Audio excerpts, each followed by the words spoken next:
What is happening, everyone? I'm back. Tonight in America is back tonight, live on a Friday night at 11:30 p.m. Sorry, I'm like 30 minutes late. I was just got back home. I went to go see Mortal Kombat 2 in movie theaters. I want to talk about. I was thinking about not doing the show tonight, but I reckon I give you guys a show. You know, since I've been gone for a couple of days, I took a vacation. 48-hour vacation on Tuesday to Wednesday. I went to Galveston, Texas. Went to go to the beach for a minute. If you've seen my post on YouTube, I posted up some pictures, and I posted up a short of me standing on the beach watching the waves. So that's what I did for the rest of the week. I had the show ready to go literally next day to do it, but it's like, I was lazy. I kind of didn't feel like doing the show. I was contemplating maybe I should probably take the rest of the week off, but it's like, nah, the show's my life. I don't have no life, so I have no wife. You know, I have nothing. I do have family, but I mean, let me not be melodramatic, you know. But yeah. So back to doing the show. Give you guys some news tonight as well, and give you a quick review of Mortal Kombat, what I thought about it. And I don't usually do movie reviews, but it's like, I think it's appropriate that I give a movie review for this movie, because this movie really pissed me off, because I was excited to see it. But after watching the movie, I was like, yeah, this movie really kind of like, as like a fan of the game and a fan of the game's lore, it really kind of irked me what they did with this movie. It's 1,000 times better than the first one, but if you've seen the movie, I don't want to spoil it too much for you guys. So if you're watching the stream and you don't want to get spoiled by the movie or whatever, I would suggest you turn this shit off right now and watch something else right now before, and you come back when I do the news. But to talk about Mortal Kombat, for example, and what I thought about it, visually it was stunning. The fighting scenes were spectacular. You know, the actors, of course, they're pretty good. All of them are pretty good choices and stuff. They are the same ones pretty much, and along with some additional ones that were added after the first one. But there's key developments in the story that I did not like. Considering how they changed like the ending of the second one from, well, let me go explain this. So in the first game, if you don't know, if you play Mortal Kombat, the very first game, which I'm young, so I mean, when it first came out to arcades, I wasn't even alive when that game first came out to arcades. But if you go back to like the very first game, the arcade Mortal Kombat game, there wasn't much story to it, because it's like one of those, you know, one of those old school fighting games before all the visually pleasing story elements were added into games later on. So if you play the first game, then you realize it's just like a fighting game with some minor cutscenes. Not really. There wasn't no cutscenes at all. When I think about it, I think how the story was able to be told was through like a book, I believe, like a manual. It was like not a manual, it was like a lore book, pretty much like explains the lore of the story of Mortal Kombat 1, and exactly give you the rundown of the tournament and who really won the tournament, which was Liu Kang. And in the movie, the way they portray Liu Kang right now, and I shit you not, the way they portray Liu Kang in these two movies, these new iterations of Mortal Kombat movies, they have been shitting on over my boy so much. They have been shitting on Liu Kang. In these last two iterations of this new Mortal Kombat universe that they're trying to build upon, they have not given him respect at all. As a matter of fact, they made him look like a bitch right now in these last two movies. Even though he has some fire fight scenes in his movie, the fact of the matter is that he was the chosen one. Okay, he was the chosen one. Okay, these last two movies have just pretty much like kind of put him in like a support role position, and not like main character role as he should be, because because when we get to the first Mortal Kombat game, he was the one that won the tournament. He was the one that defeated Shao Kahn. So in this one right now, in this movie, what they did was they pretty much changed the entirety of that story and gave it to Katana. He even said it right before Liu Kang supposedly died in the movie, I'm not the chosen one. Right before he basically, I don't know what the fuck happened, like he kind of like evaporated or something. I don't know, like he spiritually like drifted away. His body just like died in a mysterious, in like a weird way. I don't know how else to explain it unless you see the movie, but his death was weird, the way that it was done. And the fact of the matter is that what they're doing with his character as a whole is just like completely like utterly disappointing, and just like a slap in the face of Liu Kang itself.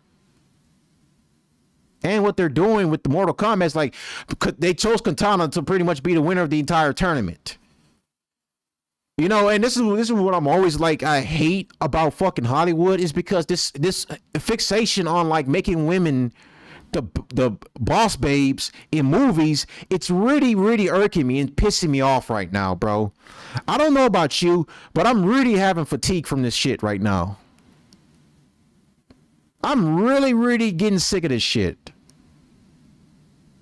You know, I was expecting to go see this movie, expect to see Liu Kang actually get the shine that he deserves in the second film, because, you know, the first film they're making about this new character that doesn't exist in the game universe at all, and he's just a movie exclusive character. Cole Young, that's his name. And instead, what they do is they make the first movie about him, and make Liu Kang a support character or something, like not even focus on his character like the original Mortal Kombat back in the 90s did. Which was, even still holds up to this day. I still like that movie far more than I like what they're doing with, I like that movie more than I like these two new iterations of Mortal Kombat, because they actually show respect to Liu Kang's character and actually make him the main character of the game's universe like he's supposed to be. So not only did these movies disrespect Liu Kang and just pretty much just make him a bitch, you know, even though 2 did give him some great fighting scenes, like I said earlier, it gave him some great fighting scenes, but that's not even the point. The point of the matter is he's the chosen one. He's supposed to win the tournament. And they gave it to fucking Katana, who's not even one of the most top 5 popular characters in the fucking game's universe. Katana, out of all fucking people, really? Like these Hollywood facts, you know, let me calm down right quick, because like I'm about to literally crash out.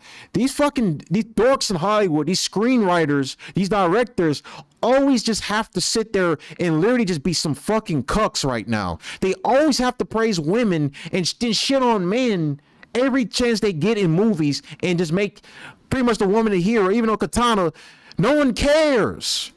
Even in the game, there was a remaster of the very first, there was a remaster version of Mortal Kombat that was called Mortal Kombat. I think it came out in 2011, where basically they went back in time to the very first game, you know, the very first tournament we were introduced when we started in the Mortal Kombat universe, from all the way back in Mortal Kombat 1.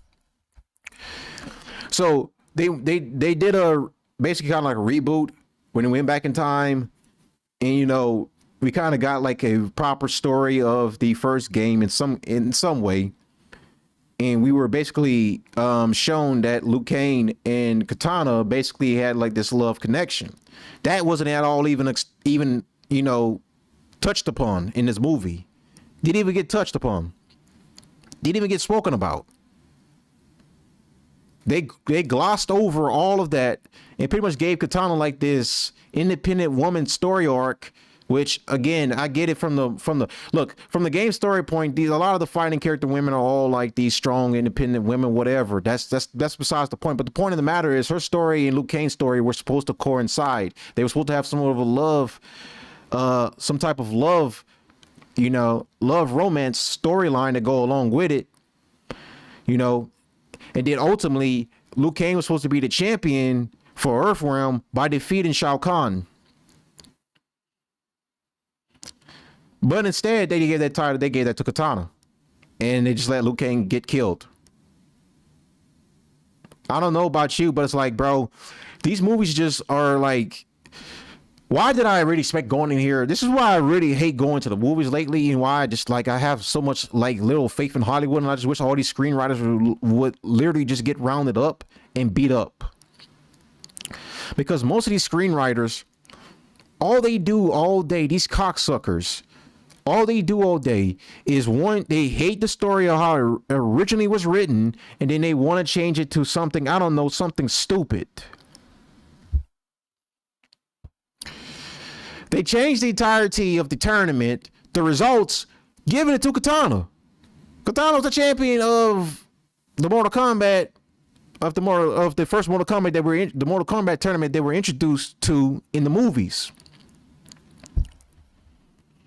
The first time we get introduced to the Mortal Kombat tournament in the movies, the winner was, we thinking the winner is going to be Liu Kang. He's going to be the one to defeat Shao Kahn, but the entirety is setting up for Katana to do so, in which it pissed me off because, like, yeah, we know that Katana was being manipulated by Shao Kahn and that he basically took over the kingdom by killing her father, but that also still didn't, that also should also not basically diminish and basically completely obliterate Liu Kang's part in the story to where he comes and pretty much is the chosen one and still goes out there and still defeats Shao Kahn and liberates them and saves pretty much everyone, including Katana.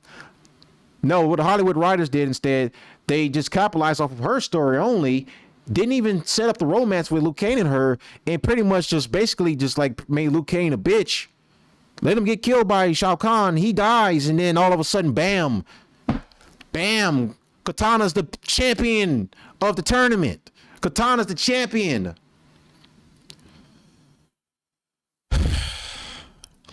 And I'm really getting sick of this shit, bro. A lot of these guys in Hollywood, they're such dorks and they're such fucking pussy whip to women. They always have to sit there and always put an agenda around everything. I'm expecting going into this and expecting to see the movie go the way it's supposed to go. But again, what can you expect from Hollywood? Every time they get their hands on a property, they always gotta fucking gayify it just for their fucking stupid audience that want to tune into this crap. Knowing damn well it's gonna be hardcore Mortal Kombat fans that played the fucking games that want to see the actual tournament lived out in the way that it was in the first game. Yeah, it wasn't gonna be 100% adapted in the way that they've done it in the first game or whatever. But the point of the matter is that you take Liu Kang, you pretty much made him like a side character, and then you let him get killed by Shao Kahn, even though in the games he was the chosen one and he was supposed to be the one to win the tournament and save Earth Realm and Outer Realm, pretty much all the realms. But instead what they do is they crucify this character and just have him die. And he says, my only purpose is to save Kung Lao. I'm not the chosen one.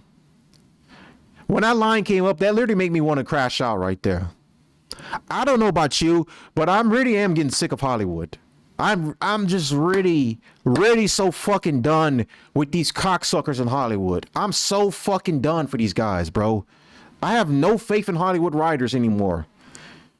These guys always have to pussify every fucking thing, man. They always have to turn it into some fucking gay fest. Some feminist propaganda bullshit, bro.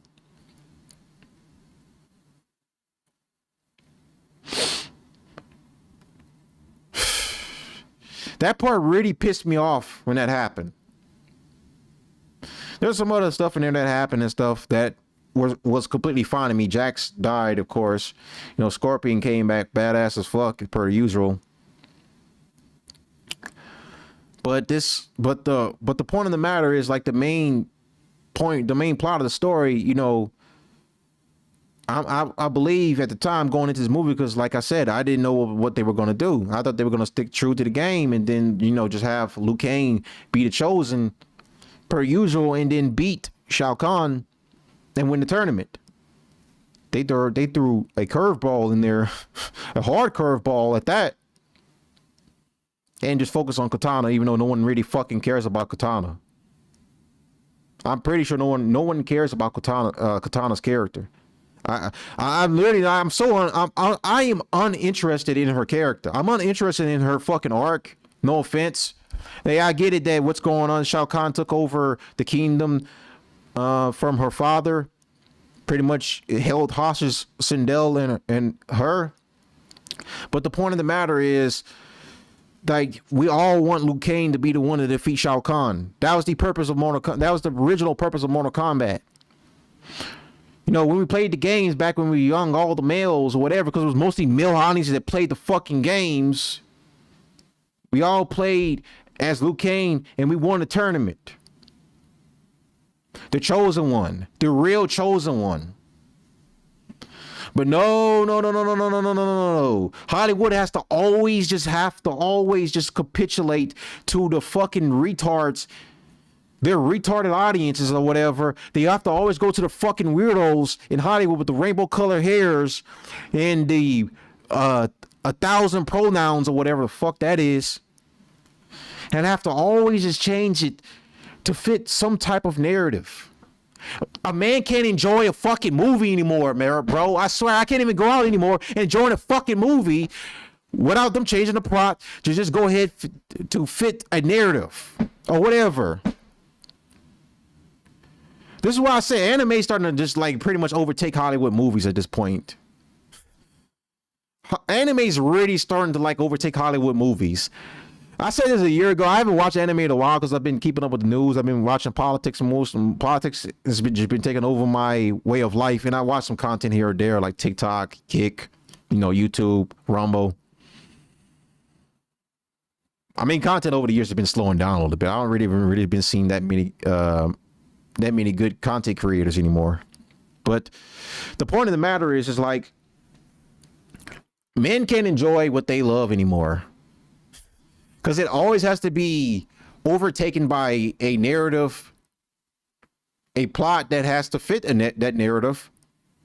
And it has to capitulate and cater to audiences that are not real fans. And we're just trying to draw in people that are, I don't know, they're trying to get money, trying to get their money somehow, they're trying to get their capital somehow. Are trying to bring in more people to the movie theaters to support this. If we change the plot of a well-known video game franchise and put in a narrative that really had pretty much kind of ruined the storyline of one important character. That important character to me is the main character of the entire Mortal Kombat franchise. All that just to please an audience full of freaks and women that were never gamers to begin with. I mean, women's in video games didn't start to become more popular until like what, 2010s maybe, early 2020s, when video games and women in the same sentences started to take off more and more.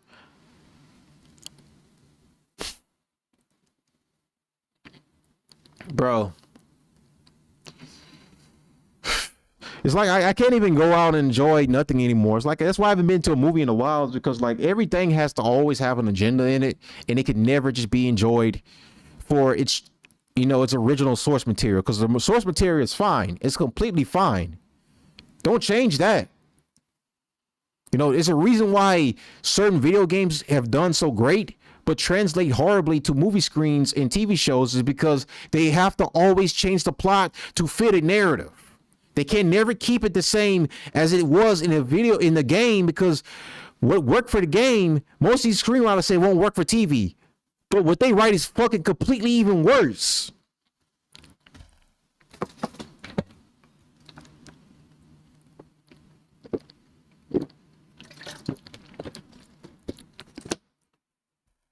I'll never understand that crap, bro.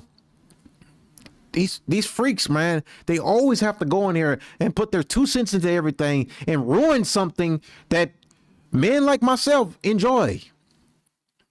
I'm almost afraid to go see the Street Fighter movie.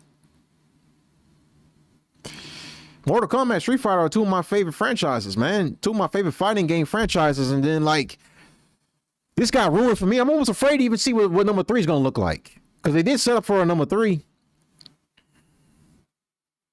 Of course, some of the young dumbasses that are probably gonna review it say, "Oh gosh, it was so awesome. I like what they did with the movie. They make a ton of strong feminine character." I was like, "Bro, shut the fuck up, man." I don't know about you guys, but it's like I'm so done with movies right now. I don't know. I'm just really feeling it. Like I'm just really not a movie guy no more. I'm really starting to feel that way right now because Mortal Kombat really kind of had me. My expectations were very high for Mortal Kombat, and I saw the early reviews for it. It was pretty, and they all were positive. So I was expecting to go into this movie that expecting the story to go the way it's supposed to go from the very first game. It didn't. It didn't. And I'm like, I really just like hate this shit, bro. I really am getting sick of like Hollywood writers. I'm just getting sick of this shit. I don't know about you, but it's like, bro, these Hollywood writers are like such losers, bro. They have to constantly always think they can change the source material of certain stuff and put it into a certain narrative because they feel like that would be more culturally appropriate for an audience that was never diehard like myself about Mortal Kombat.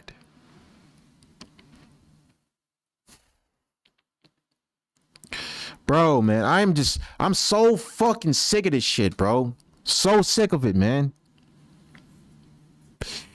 Man, and I was so excited to go see this movie. And then I was like, bro, I'm literally like disappointed and sick to my fucking stomach, bro.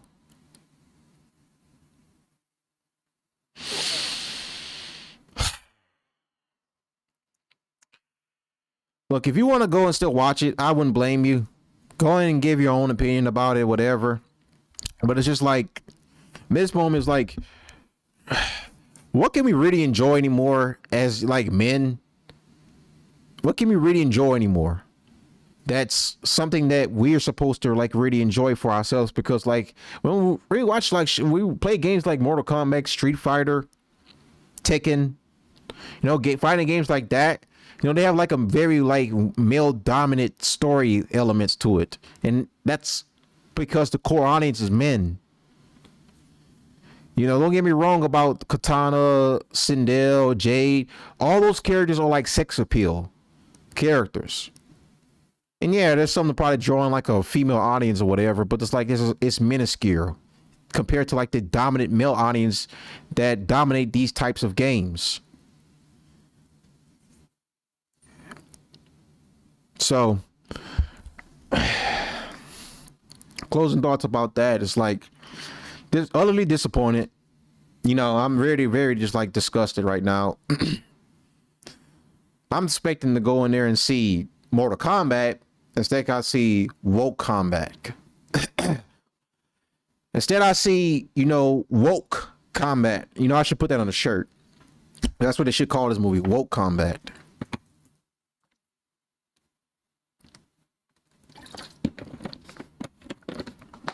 That's really what they should call this. But I digress. Anyways, let's just get into the news. I'm like, bro, I just can't get over it, bro. Like, are you guys just the same like me? Just hit the like button. Please, like, hit the likes. Make me feel a little bit better. But also, leave a comment.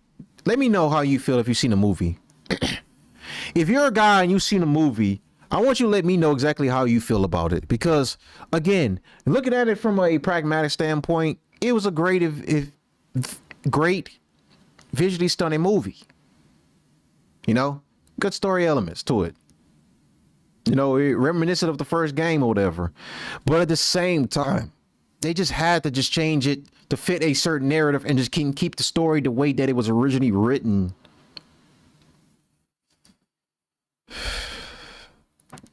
For a character that's not even like top 5. No offense to Katana, but she's not even top 5 popper character. Not even that. Bro. Anyways, I think I'm a little bit harboring on it a little too much. Let me just go ahead and get into the news. I know I missed a lot right now, so let me go ahead and just speed run through some of the stuff. So Trump's new plan to guide merchant ships through Hormuz leaves many questions unanswered. All right. So the U.S. plan to guide ships through the Strait of Hormuz, announced by President Trump just hours before it went into effect, leaves a lot of unanswered questions. U.S. Central Command said in a statement on X that its support for the operation, dubbed Project Freedom, will include guided missile destroyers, over 100 land and sea-based aircraft, multi-domain unmanned platforms. But how those military assets figure into getting merchant ships moving through the strait again is not defined. The U.S. and Iranian militaries traded shots and accusations on Monday after the American operation got underway, causing tensions to escalate. After the U.S. operation started, Iran's Navy said it prevented U.S. ships from entering the Strait of Hormuz, according to the Iranian state media. SITCOM denied that a U.S. vessel was struck by Iranian missiles near the waterway. Later Monday, SITCOM said two U.S. flagged merchant vessels successfully transit through the strait. Tehran denied that, but Danish shipping and logistics company Maersk, I believe I pronounced it right, subsequently confirmed that one of its ships had traversed the strait with U.S. protection. Yeah, so this new thing Trump dubbed Project Freedom is a way to basically try to get more ships through the strait somehow to bypass the Iranian blockade and the toll booth that Iran has opened up on all these ships. So this is Trump's another attempt at trying to open up the strait in some fashion, because he's dealing with so many people, so many other foreign leaders in his ear, telling them exactly that he needs to somehow come to the table, negotiate with Iran in good faith to get the strait completely open again, so ships are able to transit the Strait of Hormuz again, so that way we can get all the natural energy and gas flowing back to all the countries that are pretty much feeling this the worst, which is in Europe and in Asia. But there's a lot of problems that are playing a part into this. So no one really knows exactly how to really go about this in the best way possible. So instead, what Trump does is he comes up with, I don't think he came up with this. I think some of his top military experts came to his ear about doing something like this. And so far, it's only successfully worked temporarily. But then after this video right here, you're going to see that there was already a pause on Project Freedom. So that didn't even last. Not even, I think it barely even lasted a day. As soon as it was announced, it seemed like it was already over just that quick. So let's go ahead and see right here. This is from CBS News. Let's get back now to our top story. President Trump put an operation to guide commercial vessels through the Strait of Hormuz on hold 2 days after announcing the initiative. CBS News senior foreign correspondent Holly Williams joins us from Tel Aviv to understand this. Holly, help our viewers understand what's really going on, because it can be quite complicated and confusing about the back and forth. Hey there, Errol. Well, if you are confused by what's going on, then so sometimes are we. There seem to be quite a lot of mixed messages coming from the Trump administration about what the U.S. is doing here in the Middle East. We've established a powerful red, white, and blue dome over the strait. Yesterday, the Secretary of Defense celebrated the success of Project Freedom, with a total of 2 American-flagged commercial vessels passing safely through the Strait of Hormuz. But just hours later, the president said the operation was paused to try to reach a complete and final agreement with Iran. More than 1,500 ships remain stranded by a waterway that used to carry around 20% of the world's oil, and Iran insists that it is still in control of the strait. Is it fair to say that this war has effectively given Iran a powerful bargaining chip? Yeah, I think that's in the big picture. Grant Rumley is a former Middle East advisor at the Pentagon. The U.S. can block 9 out of 10 shots, but if one of those Iranian vessels gets through and scores a hit, it has a large and disproportionate symbolic effect.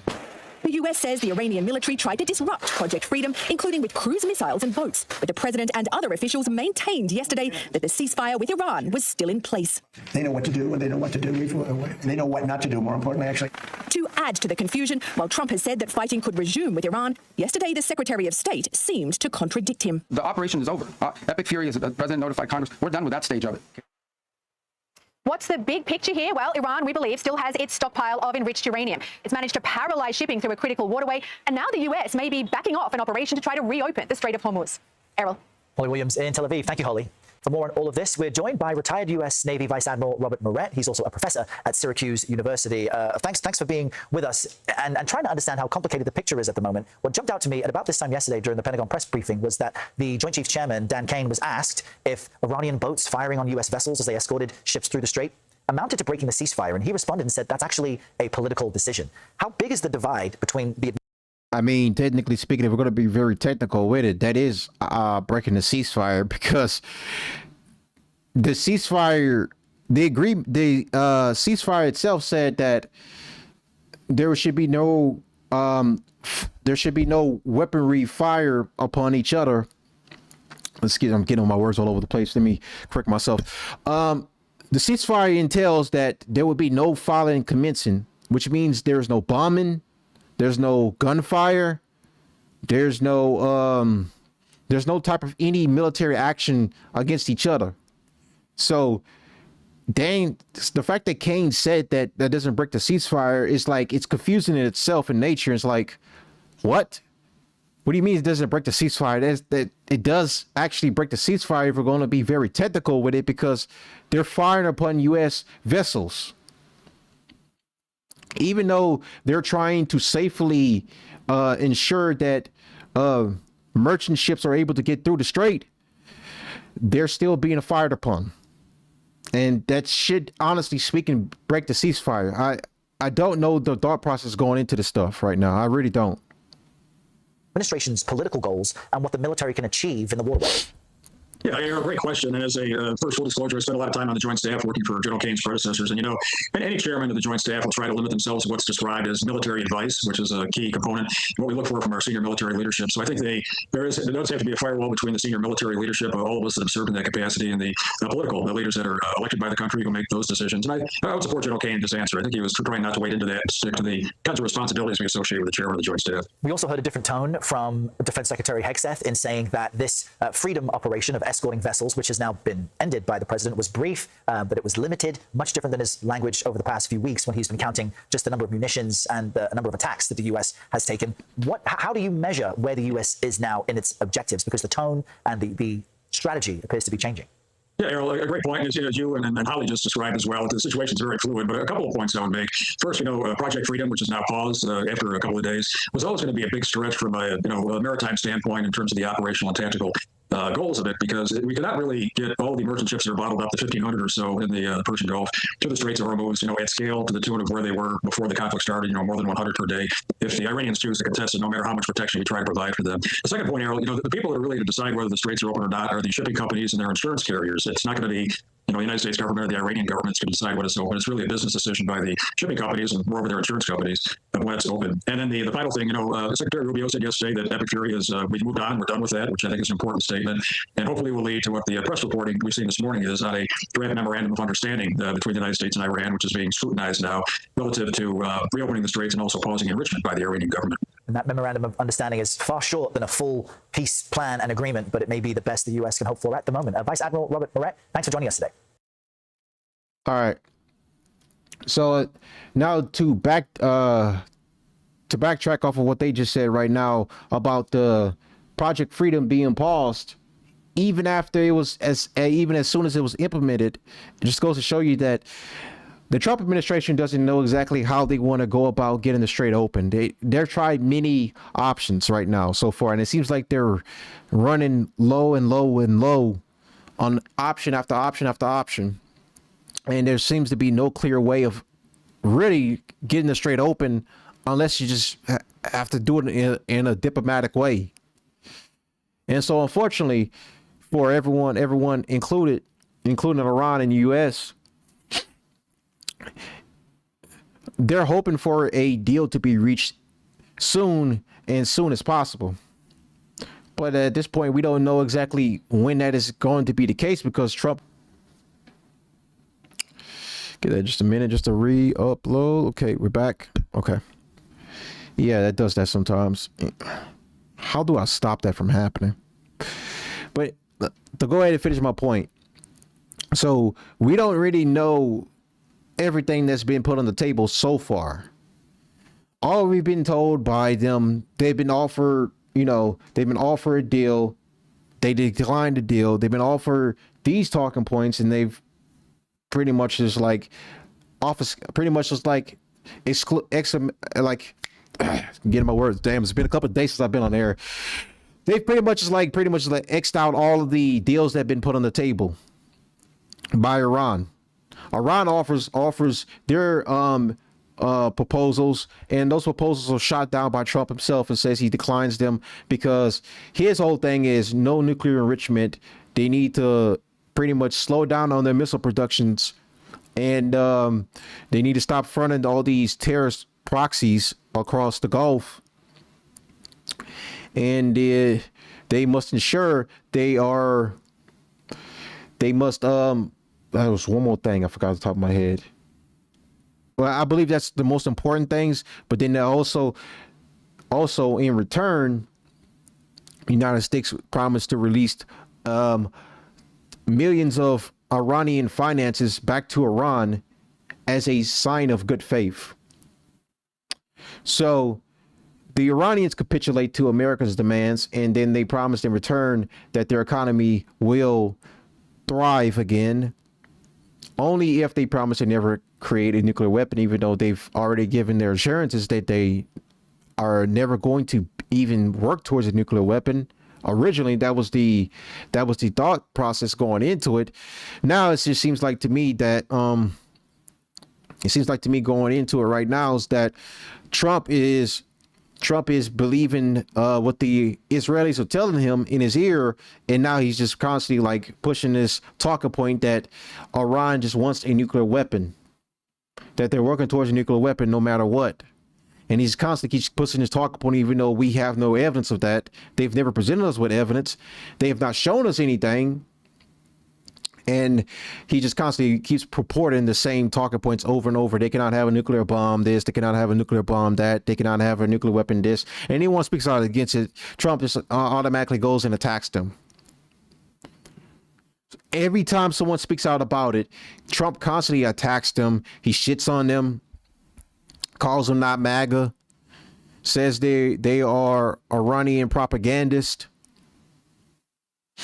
Next thing you know, the attack dogs like Laura Loomer comes after you, smears your name, makes up lies about you, saying you're played by Qatar or whatever. I would love to see who pays Laura Loomer. But anyways, that's kind of the message that we're getting from the White House about this. So we don't know exactly how this is going to play out in the next week or so. We know recently, again, Trump was given another proposal by Iran to end this entire conflict. He didn't like what was on that proposal because, again, Iran's made it clear they have a right to enrich uranium. Their missiles productions are off the table. Their drone production off the table. They are going to start charging toll fees pretty much on the straight now going forth. And Trump doesn't like none of that stuff. I mean, he wants complete and other he wants to basically be able to be in charge and demand Iran the way that he wants to demand them and not actually have them, in some cases, prosper from this. So that's the word going into this. So that's Trump's idea of how to basically control the situation, is basically by having them completely and utterly defenseless. They can't enrich uranium. They have to basically stop having their missiles productions program shut down. They have to stop producing so many drones. They cannot charge tolls on the straight. And they're to give up the uranium that they already have in their possession to the U.S. or to a U.S. ally. That's all the demands that have been on the table for on the U.S. side. So, again, Iran has not agreed to that, nor would they ever agree to that. And right now, again, we're just at the stalemate per usual. We've been a stalemate for the last couple of weeks or so since the fighting has stopped. So we don't know exactly what's going to happen. But let's go ahead and continue on right now.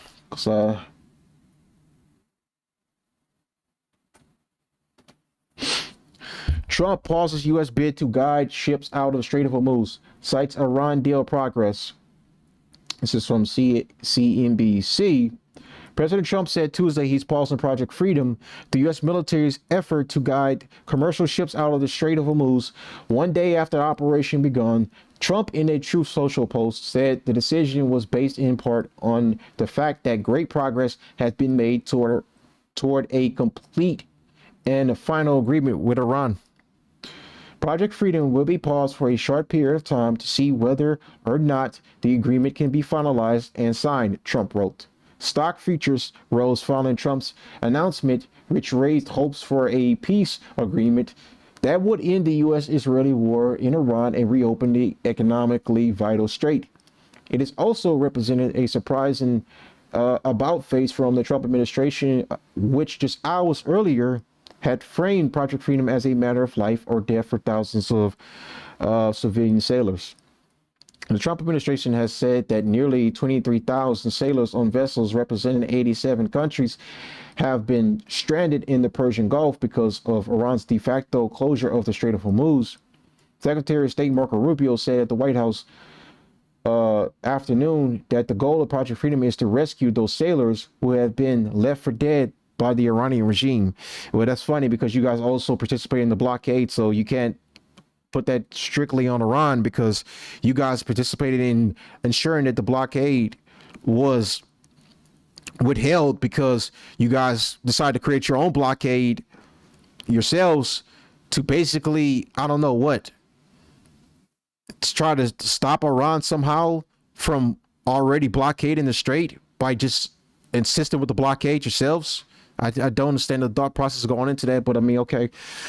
Nations from around the world, the overwhelming majority of whom are not engaged in any military hostilities, are now at risk, not just of losing their cargo, but the lives of their own civilians because of this blockade, Rubio said. They're sitting ducks, they're isolated, they're starving, they're vulnerable, and at least 10 sailors have already died as a result of Iran's blockade, he said. I mean, how about this? How about we just didn't start the military operation to begin with, and then maybe these sailors wouldn't have to go through do this hardship, because we started in essence a operation that we should have never really started in the first place. Really, it was a war of choice. The fact that we even had to go and get involved in this war of choice is like, it's insane to me, because like this war of choice had nothing to do with us. Instead of like, I don't know, decided to actually negotiate in good faith and actually try to make a deal happen, try to get the Iranians to agree to certain terms without having to think like meatheads and go and just try to start a literal war with them that caused this economic crisis, which Trump was warned about from his military experts.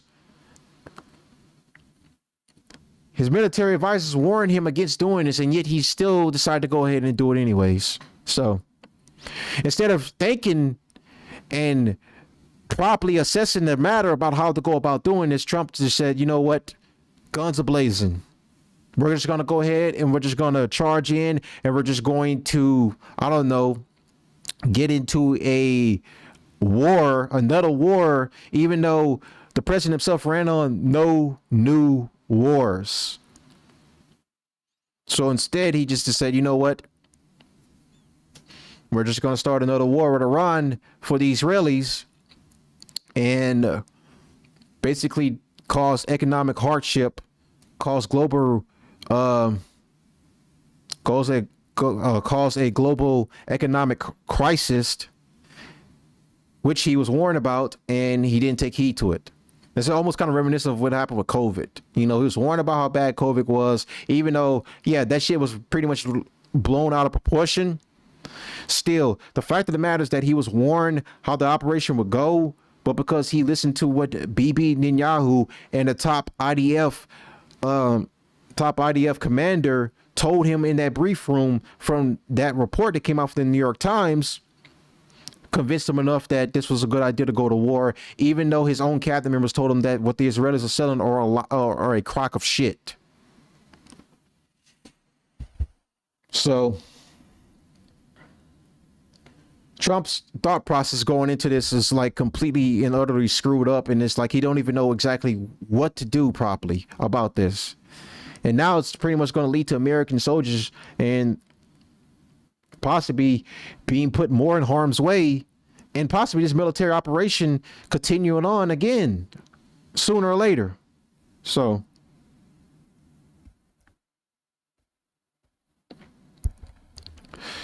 anyways, White House insists Iran war is over even while missiles fly. The White House is turning to rhetorical leaps as President Trump tries to put the biggest political crisis of his presidency behind him. When the ceasefire in the war with Iran, went into effect a month ago, President Trump was pretty direct that if the Iranians failed to end their nuclear program or to reopen the Strait of Hormuz, the bombers would be back in the air. If there's no deal, fighting resumes, he said, making it very clear that this was just a pause. But it turns out, according to Secretary of State Marco Rubio, that the war actually ended at some point after the ceasefire took hold. If that's the case, then why we're still having our ships there participating in like a blockade, and then we're supposedly going back and forth with Iran about bombing boats? Like, the rhetoric has been like crazy from Trump. He keeps saying every day how many times we've won this war, but then he goes around and says, open the strait, you fucking crazy lunatics, or your entire civilization is going to die. He says that the war is over like many different times.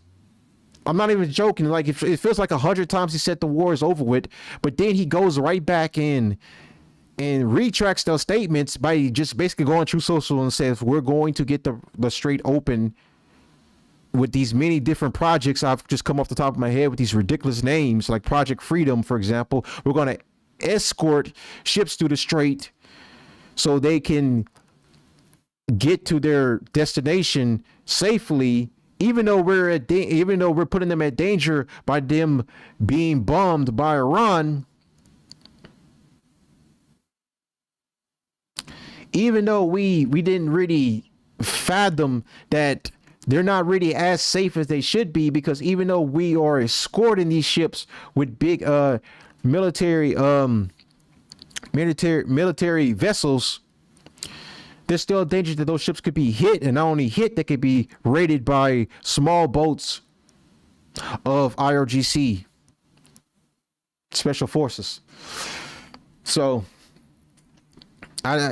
again, there's nothing. We don't really have a clear indication about how this is really going to go about. We don't really know exactly what the actual like end game looks like. We're told many times the war is over with. We're going to get a deal done. Blah blah blah. Next thing you know, nothing happens, and we're right back to square one. And then Trump goes to make True Social post and says, we're going to get a straight open to this or that. Iran's killed their protesters, blah, blah, blah. They've funded terrorism across the region, blah, blah, blah. The Iranian regime is run by very demonic people who oppress their people and steal from their own people. And now the talking point is it's like, oh, the Iranian leaders married young women or whatever. They're pedophiles or whatever. Oh, PDF, my bad, YouTube, PDF. So we don't really have any consistent like rhetoric. It's just at this point, it's just like all over the place. It's just like it's all just coming out of everywhere. It's coming out of left field, it's coming out of the right field, and it's just coming all over the place. So we don't really have a clear indication about what's really going to happen now. What is going to happen now? I don't know. This war should have been over with as soon as the ceasefire was announced, but it's like we're still in it. So they talk about how successful Operation Epic Fury was. If it was so successful, then maybe we shouldn't have probably still been involved in the fighting, because their criteria of success is we just killed the supreme leader and some of the top RGC officials, even though technically we didn't really, commit regime change because the regime is still in power. That wasn't the entirety of their RGC. We have an even worse hardline faction of the RGC in power now. That they actually probably is going to work towards building a nuclear bomb. I wouldn't even be surprised if they do or not. Okay, but it turns out, according to the secretary, anyways, I read that part. The effort to reopen the strait, Mr. Rubio said, is entirely a defensive and humanitarian operation that would result in a direct military exchange with the Iranians only if the U.S. ships came under fire. Now, let's also touch up onto this right quick.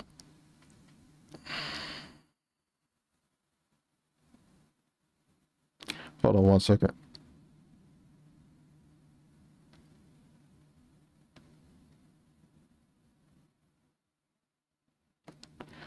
To answer somebody right quick. Anyways, let's get back into it. So now let's go back a little bit.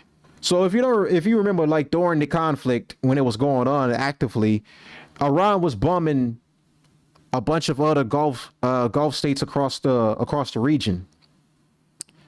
But they were not just targeting just those Gulf states just to target them. Those Gulf states housed a bunch of military U.S. bases on them. And now we were never given a proper assessment on how much damage was really done to these bases. How much, how bad was the damage done to these bases? The Washington Post just the other day dropped a exclusive article, which you want to read if you have the Washington Post membership. They dropped an interesting piece. So they elaborated to us and gave us more of a clarification of exactly how bad was the damage that was done to these military bases. So I'll go ahead and read it out for you guys right now. Iran has hit far more U.S. military assets than reported, satellite images show. Iranian airstrikes have damaged or destroyed at least 228 structures or pieces of equipment at U.S. military sites across the Middle East since the war begun. Hidden hangars, barracks, fuel depots, aircraft, and key radar, communications, and air defense equipment. According to a Washington Post analysis of satellite imagery, the amount of destruction is far larger than what has been publicly acknowledged by the U.S. government or previously reported. The threat of air attacks rendered some of the U.S. bases in the region too dangerous to staff at normal levels. Commanders moved most of the personnel from these sites out of the range of Iranian fire at the start of the war, the officials have said. So as you can see right here, this is a good map right here. So to show you guys right now, so all these yellow like bricks right here, they represent damaged U.S. bases across the region. So in Jordan, you have the base over here that was damaged from the Iranian missile brigade and drone attacks. In Kuwait, you have a lot of these, a lot of damage was done in Kuwait, it seems like. A lot of drones and missiles got through over there. Bahrain, Qatar, UAE. This is also, I guess you could kind of consider this like Qatar. So I think it would be in Qatar's region right there. But yes, a lot of these bases apparently had a lot more damage done to them than what we were told on paper. None of the top military officials, not PXF, not Dan Kane, none of these top military officials elaborated, and none of these press briefers about how much damage was really done to these military bases. The Washington Post did an independent journalist research to figure out how much damage was really done. And their finding is it's crazy. This is going to cost billions and billions of dollars to fix. This is not going to be cheap to fix on these bases. It's not just going to be something we could just like write a check tomorrow and we could just have the work done right now. No, this is going to take taxpayer money to fix this. It's no wonder they're asking for like trillions of dollars to go towards the military spending, which will also probably go towards getting these bases fixed up. So Iran really did a number on these bases. I won't even lie. They did a number on these bases. They pretty much hit the taxpayers right there in the pocket, because who else is going to fund this? The U.S. government pretty much spends all this money going towards defense from the tax dollars, from the hardworking American people. All that money, all of our tax money is going to go to fixing up these bases, which is going to what the fuck is going to is going to make the debt go up even more. But again, but again, because of Triffin's law, if you're an economist, you already know what I mean by Triffin's law. As when your dollar is the global currency, you're going to have a form of debt to some degree. So you're always going to have perpetual debt. I'll have to explain that more in detail another time. But like Triffin's law applies to the United States dollars, because our dollar is the global reserve currency. Every country uses our dollar to strengthen their economy, even to this moment. You know, and that branches off to like the petrodollar. But BRICS is trying to catch up to the United States to get rid of the petrodollar and pretty much render it obsolete. So let's go ahead right here. So Trump declares Iran war terminated in letter to Congress. President Trump says he is not happy with Iran and its new offer, and now is considering his options. One of those, he says, is to, quote, blast the hell out of them. This comes as his administration technically states the Iran conflict is over in a letter to Congress. It says the ceasefire that began in early April is still holding. That is seen by many lawmakers as a maneuver designed to avoid the need for congressional approval of the action at 60 days. Senior White House correspondent Peter Doocy has details tonight, live from the North Lawn. Good evening, Peter. Good evening, Brett. Yes, on paper, the war with Iran is over. But because President Trump has not decided to pull any Pentagon assets out of the Persian Gulf, it's not really over. They're asking for things that I can't agree to. Negotiations with Iran continue. As the White House writes to Congress, the hostilities that began on February 28, 2026 have terminated.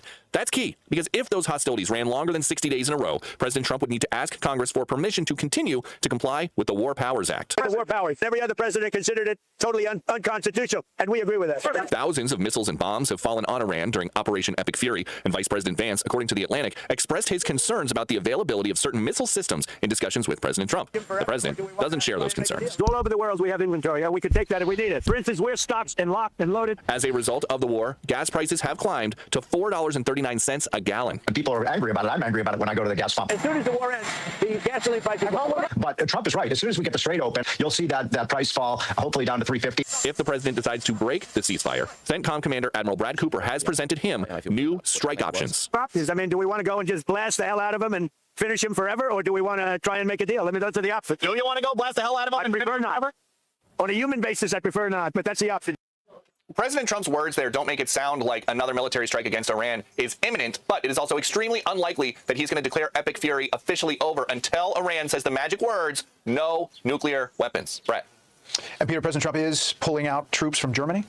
Yes, we just got word from the Department of War. They're going to pull 5,000 troops out of Germany. There are 38,000 American troops stationed there right now. It's going to take 6 to 12 months for this to happen. And the Department of War says they're doing this because they just finished a review of the force posture in Europe. But it's also worth pointing out this comes as President Trump has been extremely critical of Germany for their lack of help with the Iran war. He said yesterday, Spain and Italy might soon see American troops leave too. Brett. Peter Doocy, live on the North Lawn. Peter, thank you. Be sure to like and subscribe for all the Fox News latest on YouTube, and catch full shows streaming now on Fox One. Yeah, so we've been told that like a million times now. The war is over with. All the wars ended. Blah blah blah, and the war is still going on. So now shifting gears now. So we're gonna change. I was gonna say change gears. So we're shifting gears now. So now we're going to talk about a little bit of like domestic issues that we have going on in America. I wouldn't say issues, but like this is more of a W right now.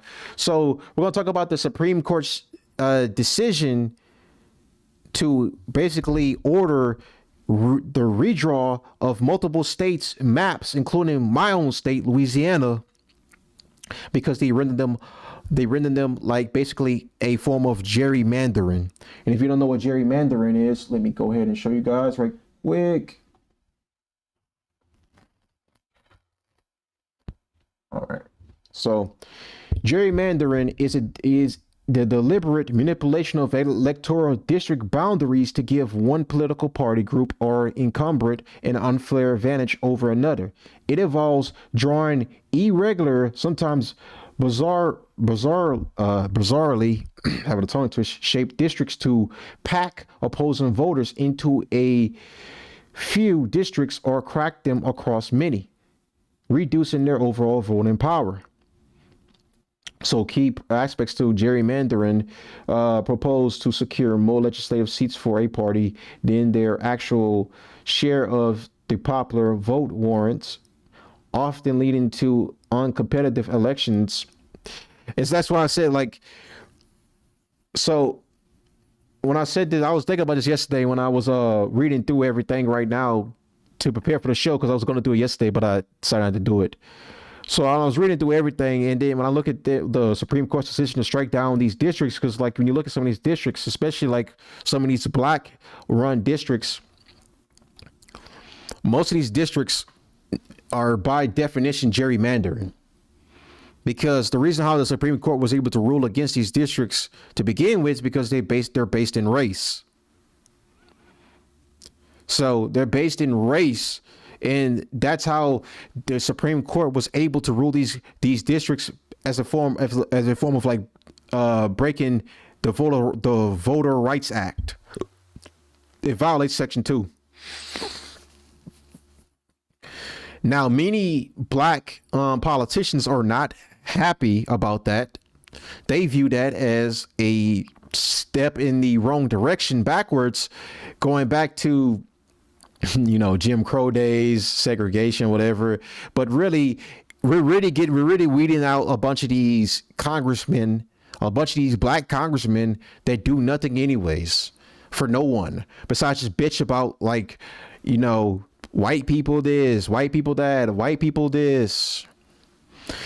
You know, these congressmen, they wear all these African colors, but they don't do shit about anything. You know, it's kind of like these guys just like wanted to just get the opportunity to get into politics and just waste everyone's time and not really fight for anything noteworthy. Like the Democrat Party is really pretty much became the party of like black people and immigrants and lesbians and gay men, you know, the rainbow flag color movement. So when I read this about this order by the Supreme Court to rewrite these maps, I said about damn time, because some of these maps are unconstitutionally drawn up. Now let's go ahead and jump into the first one right here. So let's talk about, so this one right here is from the Supreme Court blog website, where you can read most of the rulings that took place. You get some opinion pieces, you get firsthand reading of all the decisions that are made by the Supreme Court. You get them all here. This is where I go to get my reading from. So the Supreme Court on Wednesday, in the case of Louisiana v. Cali, struck down a Louisiana congressional map that a group of voters who described themselves as non-African American had challenged as the product of unconstitutional racial gerrymandering. By a vote of 6-3, the justices left in place a ruling by the federal court that barred the state from using the map, which had created a second majority black district in future elections. Although Wednesday's ruling did not strike down a key provision of the Federal Voting Rights Act, as Louisiana and the challengers had asked the court to do, Justice Elena Kagan suggested in her dissent, which was joined by Justice Sonia Sotomayor and Ketanji Brown Jackson, that the majority opinion by Justice Samuel Alito had rendered the provision all but a dead letter. The decision was the latest and presumably final chapter in a long-running dispute arising from Louisiana's efforts to adopt a new congressional map in the wake of the 2020 census. The first map that the state adopted in 2022 had one majority black district. Out of the 6 allotted to the state, a group of black voters who comprise roughly 1/3 of the state's population went to federal court where they alleged that the map violated Section 2 of the Voter Rights Act, which prohibits discrimination in voting. Well, actually, if you look at it, it actually doesn't violate the voters' right. I said that earlier. Let me correct myself. I said that earlier. So let me go ahead and correct myself right quick. So it does not violate the Section 2 of the Voters' Right Act.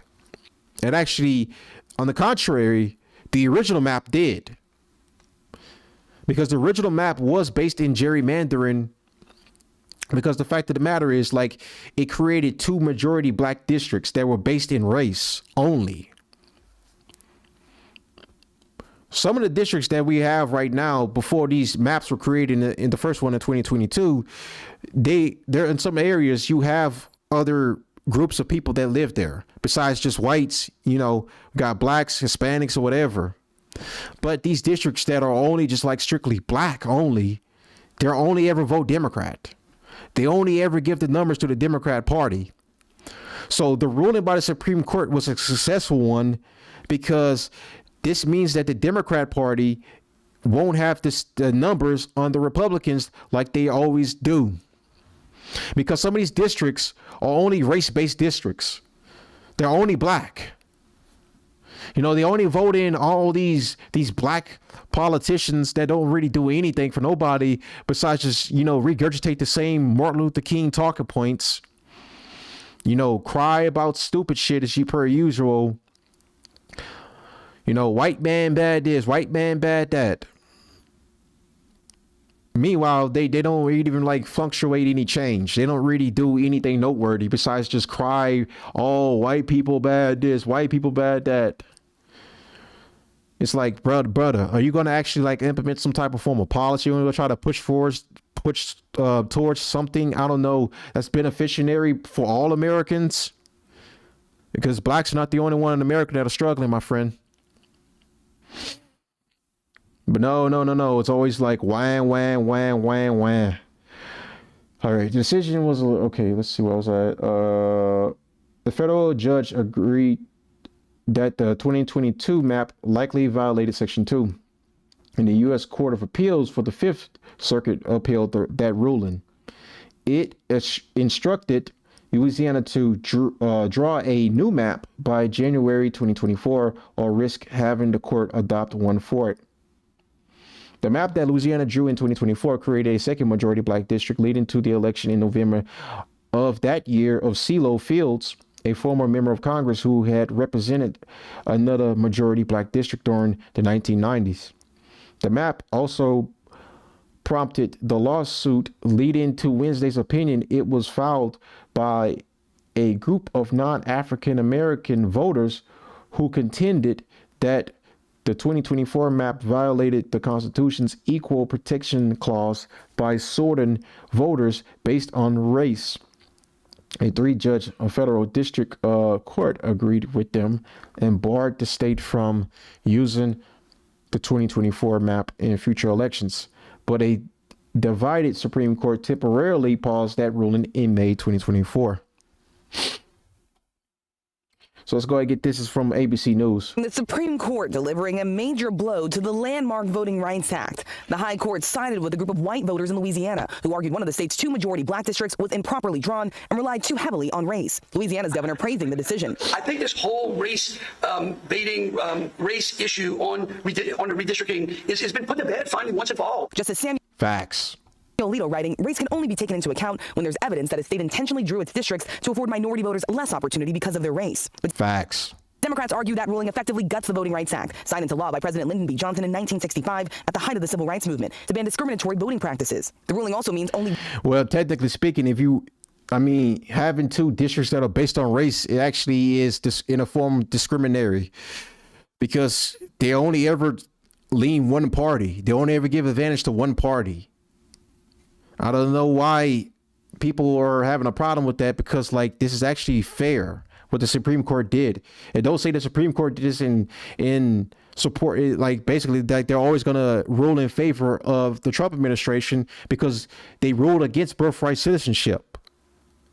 Remember, just recently they ruled against overturning birthright citizenship because they feel as if, I don't know, it was too cruel to do so, that we would basically have to take away so many people from that had children here to gain citizenship. We have to basically take away their citizenship and basically revoke it and send them back to where they came from, which I have no problem with. At least I think that's on paper. I believe, like, I think the people that already had the children that were already here were good, but I think anyone else that tried after, if birthright citizenship was struck down, they would have to go back, and they wouldn't be able to gain citizenship even though they had a child here. But I digress. Either one, if either one's the other, the point of the matter is the Supreme Court didn't rule in favor of that decision altogether. It's been a while since I read it, so that's why my mind forgot about it. But the point of the matter is the Supreme Court didn't rule in favor of birthright citizenship being abolished. Instead, what they did was they basically, we didn't get the necessary amount of votes from the Supreme Court to rule against it. And so people look at it as like being unconstitutional. I don't know, man. I mean, like you're allowing like a bunch of like fucking illegal immigrants to come here on vacation visas. They come here, they get the woman pregnant, they overstay those visas, they get the woman pregnant, she has a child, and now they have pathway to citizenship. So, and that's also, so that one right there was a big blow to the cause to pretty much get rid of birthright citizenship. So many Democrats forget about that, but no, when this ruling came down from the Supreme Court, people are quick to forget about the fact that they ruled against birthright citizenship being abolished. So I mean, they're not technically being fair at all to the right. They're definitely not. One of Louisiana's 6 congressional districts will now be majority black, even though black voters make up 1/3 of the state. Congressman Cleo Fields represents the district now ruled unconstitutional, saying the decision will make it more difficult for non-white candidates to be elected. If you tell me I have to be white to serve in Congress from Louisiana, I can't do nothing about that. The liberal justices agreeing. Justice Elena Kagan writing in a scathing dissent that the consequences of the ruling are likely to be far-reaching and grave, saying if other states follow suit, the minority citizens residing there will no longer have an equal opportunity to elect candidates of their choice. Kagan calling it the latest chapter in the majority's now completed demolition of the Voting Rights Act. And just hours after that ruling, Florida Republicans passing a new congressional map that could allow the GOP to gain up to 4 seats in the midterms. Sure, the bill passes. Democrats protesting in the state capitol. Have all members voted? Any new congressional maps will likely be challenged in court, but Republicans are wasting no time. One challenge, though, for them is that primary season is already well underway, so it's unclear what impact this is going to have on the November midterm elections, but it will certainly impact the future makeup of Congress and elections for 2028 and beyond, Robin. Yes, it will. All right, Rachel, thanks to you. I mean, I don't know about you guys, but I'm actually pretty excited about that. I mean, like, have you seen fucking Chicago? You have a mayor-elect. The people don't realize you could still run for these type of government positions and stuff like these local government positions like governorship and mayor positions. But I mean, like, these guys want to run for like what, local Congress positions, local districts. That doesn't really do nothing. They don't really do anything. They're not even as important. Mayor and governor are 2 of the most important roles in local states. Those are 2 of the most important roles. Like these local congressmen or whatever, it's like it doesn't really do anything besides just voting Congress to pass, to get bills to go to the Senate and then go to the president's desk. So that doesn't really do anything besides that. And then plus they just give advantage to one party or the other, which for a long time, I mean, some of these districts that are black dominant always go and lean left. So it gives advantage to the Democrats. So, I mean, that's only fair. And then plus these guys don't really do anything. I mean, have you seen fucking Chicago, like I mentioned earlier? Have you seen some of these states with these black black politicians that are in charge of these states, it's run like a shit show.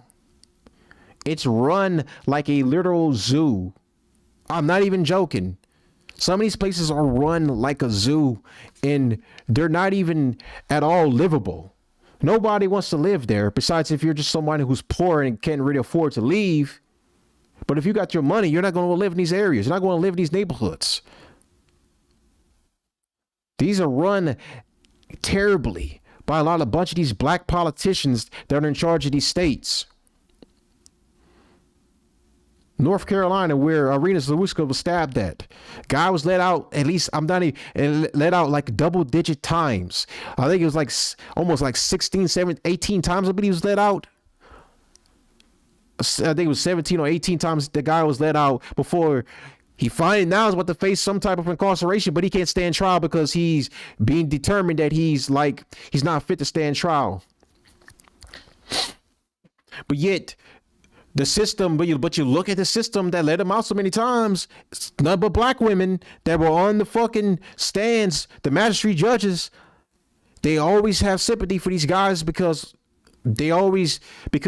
women always have this nature inside of them where they have to feel sympathetic towards like criminals, for instance, like guys like Irina Zawutska's killer. I think his name was Carlos Brown. They have emotional feelings towards guys like that and sympathetic towards guys like that have been dealt a bad hand in life to where they're cut them some slack so many times. And ultimately it leads to somebody basically being, as what happened with Arena, gutted on a train. Or I think it was a bus. Yeah, it was a bus. Gutted on a bus. All that because we can't arrest criminals. If we would just actually do our jobs and actually fairly arrest these people, America would be far safer right now. But the problem is we have a lot of these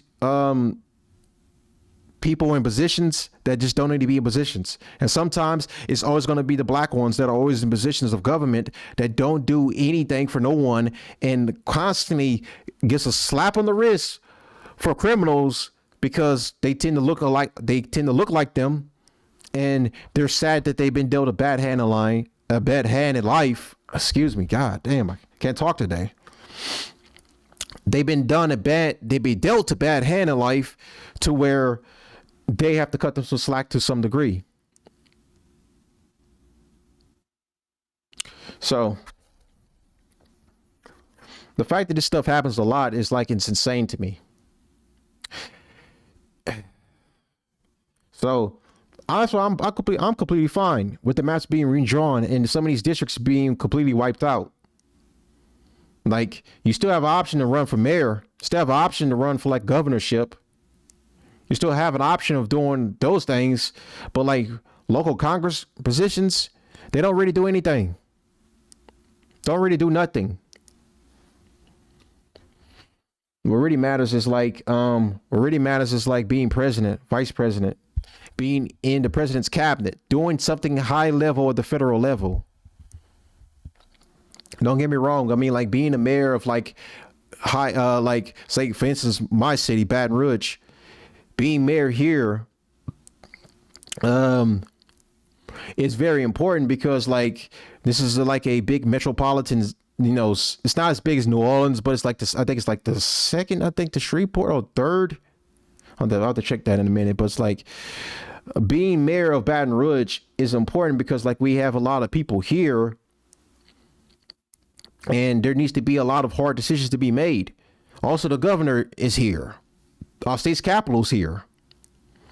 We need a lot of decision making here that's going to ensure that Americans, Louisianans are safe and that the best policies possible are being talked about and worked towards. And most times with these black congressmen, they don't do anything besides just bitch all day. They do nothing besides just cry all day. Lack of opportunity for black people. There's lack of opportunity for black people that, okay, when are you going to really like I don't know, go to the governor, go to the mayor about try to actually like offer some type of like change, some beneficial like change to Louisiana to help improve its way of life, especially Baton Rouge.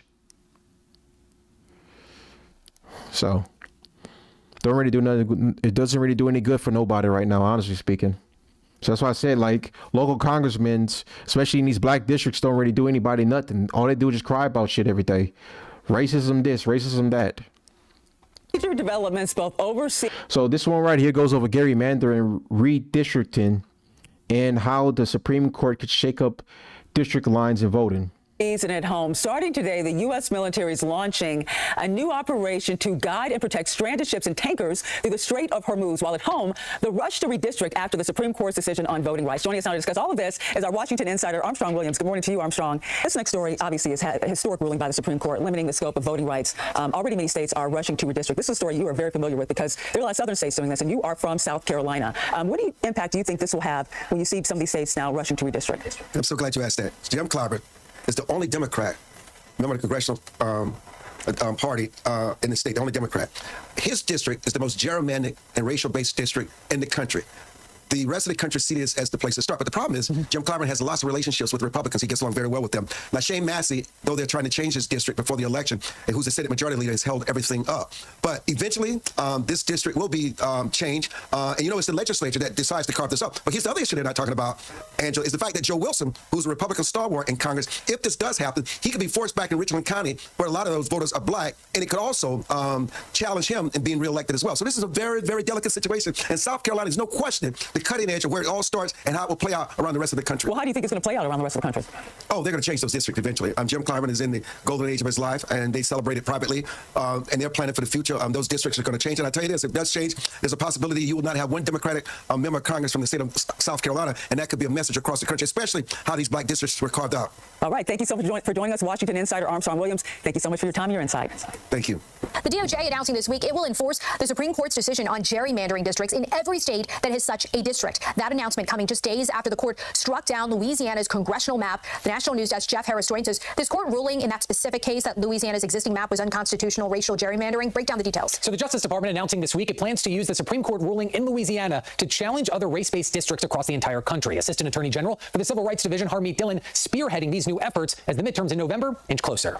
This week, Republican Senator Eric Schmidt, who represents Missouri, urging the DOJ to act on the Supreme Court's ruling in Louisiana. Writing in this letter, quote, the department should not wait for private litigants to identify every race-based district one by one. Dillon then responding, writing, Senator, we are on it. The DOJ continues to prioritize equal protection of the laws for all Americans in employment, housing, education, and voting. Essentially what the Supreme Court said is, as applied to these congressional districts, you can't draw a district based on race. This week, the Supreme Court striking down Louisiana's congressional map, which included a second majority black district, ruling it was an unconstitutional racial gerrymander, the ruling weakening a section of the Voting Rights Act. President Trump on Truth Social applauding the ruling, writing, quote, it's a big win for equal protection. But many Democratic lawmakers sharing a different reaction. Which was a despicable decision. That is a return to Jim Crow, taking decades of hard work, sweat, blood, and tears, and even people dying for the right to vote. The commitment from the DOJ comes as 45 redistricting disputes remain unresolved in both federal and state courts. Some of the states involved you see highlighted here, like Texas, Virginia, California, and North Carolina. Florida Governor Ron DeSantis also recently announcing he will sign new legislation to redraw his state's congressional district map, which is expected to give Republicans 4 more seats. We released the map on Monday. The legislature passed it on Wednesday,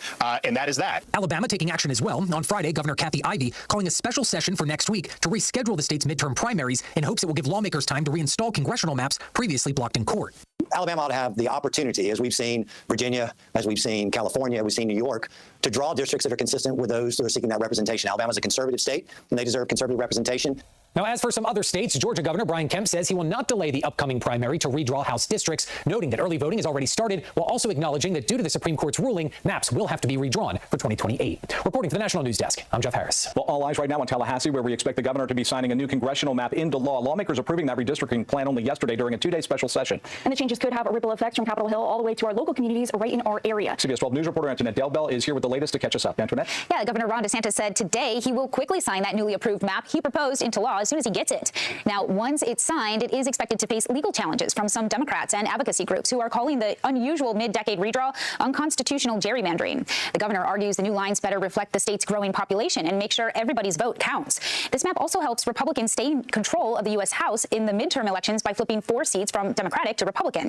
It'll also move Indian River County into a new district stretching into urban Orlando, meaning voters could be represented by someone outside the Treasure Coast and have less of a local voice in Washington.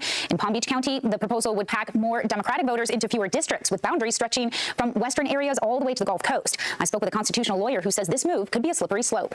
Whether you agree or disagree philosophically, that's setting a very bad precedent. The human beings that live in the state have a right to know who their representative is going to be and should have some relation to where they live. This is something that we've been fighting for a number of years, and the fact that we've had so much population growth and that the districts are really not representative of where Florida is today versus 4 years ago. And so we had justification. The redistricting map is already causing a lot of uncertainty for the August primaries, which are around the corner. Elected officials say they have to wait to print ballots because right now they don't know who's running for office and which districts they're running in. And legal challenges could further delay final district lines. It's also important to note that while the mid-decade change is unusual, it is legal.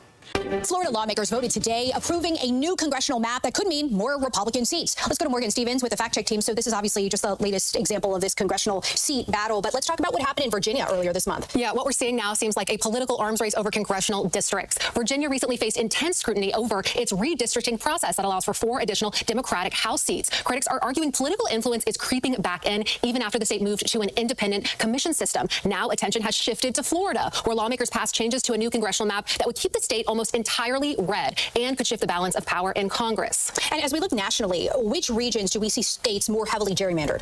Well, gerrymandering itself is nothing new, and both parties actually do it. In fact, it dates back more than 200 years, but according to a study by Princeton, southern states are more heavily gerrymandered than others. This current escalation will only add more bad grades on this map that you're seeing. So let's start with what set this off. President Trump pushed for 5 additional seats in Texas, where Republicans already held control. It was approved shortly after. In response, Democratic-led states like California faced pressure to redraw their maps. Governor Gavin Newsom added it to the ballot in 2025, and Californians voted yes to Proposition 50 to gerrymander their state for more Democratic seats. So a tit for tat started. One state moved to gain seats, another state fired back, and now Florida is the latest in the back and forth. All right, Morgan, good breakdown. Thank you. Coming up, Morgan will join us with what to know about gerrymandering and what it all means for you, the voter. Taking a closer look at gerrymandering as states like Florida and Virginia just voted yes to redrawing their congressional maps. Let's go to Morgan Stevens with the fact check team. So to start, let's just look at the 2 strategies behind gerrymandering. What did you find? Yeah, gerrymandering, it's when political parties, they actually are going to redraw their district lines to give themselves an advantage or to dilute voters in opposition to them. Currently, elected officials can redraw their own district's maps. This is something, for obvious reasons, that's become incredibly controversial. There's 2 strategies of gerrymandering, using so-called packing and cracking. Packing is drawing districts that pack a high concentration of opposing parties' voters into a single district. So the goal here is to waste opposition votes by creating safe seats that hold far more supporters than there are needed to win. Cracking is splitting or cracking up a community of similar voters across multiple districts to weaken the influence of a specific group, preventing them from forming a majority in a single district. You mentioned increasingly controversial. Break down the checks on gerrymandering. Well, yeah, I mean, it depends. There are 2 types. There's partisan and racial gerrymandering. The Supreme Court just struck down a case of racial gerrymandering Tuesday. It can be a little complicated, but here's the gist. Partisan gerrymandering is legal, according to the High Court's recent rulings. This draws maps to secure a majority for a specific political party. Then there's racial gerrymandering. This is drawing lines based on race, often to reduce the voting power of a minority group, which is illegal. That case, the Supreme Court struck down just yesterday in Louisiana versus Calais, arguing it was on the basis of race. The overlap here is that because race and political affiliation are often highly correlated, partisan redistricting often targets minorities to achieve its goals, blurring the lines between what's legal or not. Both parties are pushing hard now because even small changes to these maps can have national impact. Yep, the big decision this week. Morgan, thank you. For more on this Fact Check Team topic, including links to their sources, just scan that QR code or visit thenationaldesk.com. I'm Matt Gelka in Washington. A new wave of redistricting battles is likely on the way around the country after a Supreme Court decision this week could shift the balance of power in Congress. A Supreme Court decision on That's the not Voting me, Rights by Act the way. set off That's another wave of gerrymandering efforts their across the country. audio. The decision from the High Court changes how states can draw congressional lines, and it can't be done on the basis of race. Louisiana's governor delayed his state's primaries so lawmakers can redraw maps there favoring Republicans. The primaries were supposed to take place in mid-May. I think that the Supreme Court has finally taken race out of redistricting, which we've been saying all along. State lawmakers in Florida were in the middle of approving a new map there that could give Republicans 4 more congressional seats when the Supreme Court decision came down. Your vote matters just as much as your neighbors now, like 1-to-1. You haven't lost anything. Let's call this what it is.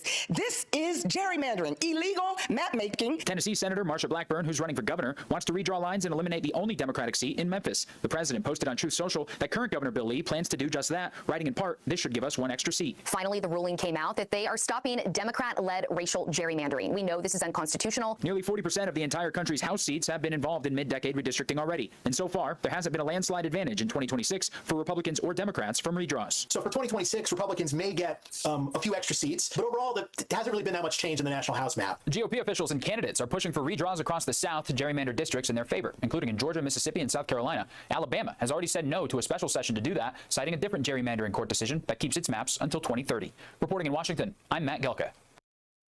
All right. So that's that on that one. So we're going to I have a clip here. You know what? We're going to move on right quick. So let's cover some little true crime. So breaking Tanner Harner, the FedEx driver who kidnapped and murdered 7-year-old Athena Strand in Texas, has been sentenced to death. I think I pronounced his last name Harner. Yeah, Harner. Yeah, this was crazy. Yeah, so this one right here. Who is Tanner Harner? About the delivery driver who admitted to Athena Strand's murder. So Athena Strand's stepmom thought she was simply hiding when the 7-year-old disappeared from their home in Ruru, Texas on November 30th, 2022. Now a former delivery driver has been sentenced to death after admitted to kidnapping young Athena, then killing her. Tanner Harner pleaded guilty in a Tarrant County, Texas courthouse on April 7th to a aggravated kidnapping and murder in the Strand's death. On Tuesday, the punishments phase of Harner's trial concluded, with jurors determining the admitted killer should receive the death penalty. The trial lasted nearly a full month, with the court hearing testimony from members of both Strand's and Harner's families, as well as viewing unsettling evidence. Here's everything we know about Strand's murder and what happens next. For Harner, who is Tanner Harner? Harner was 31 at the time of his arrest, placing the current age around 34, according to NBC5.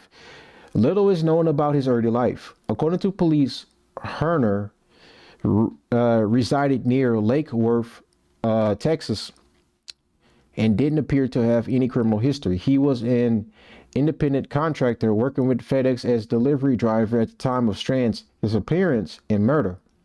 Harner's attorney, Stephen told jurors in court he suffered from various mental illnesses throughout his life. Gober also claimed Harner's mother drank alcohol while she was pregnant with him, and that Harner was exposed to a massive amount of lead during his life. Yeah, that one was this one was okay. So let's go ahead to New York Post. The mother of killer FedEx driver Tanner Harner hauntingly told her son, "I know how you get," after asking him whether he had sexually abused his 7-year-old murder victim, Athena Strand.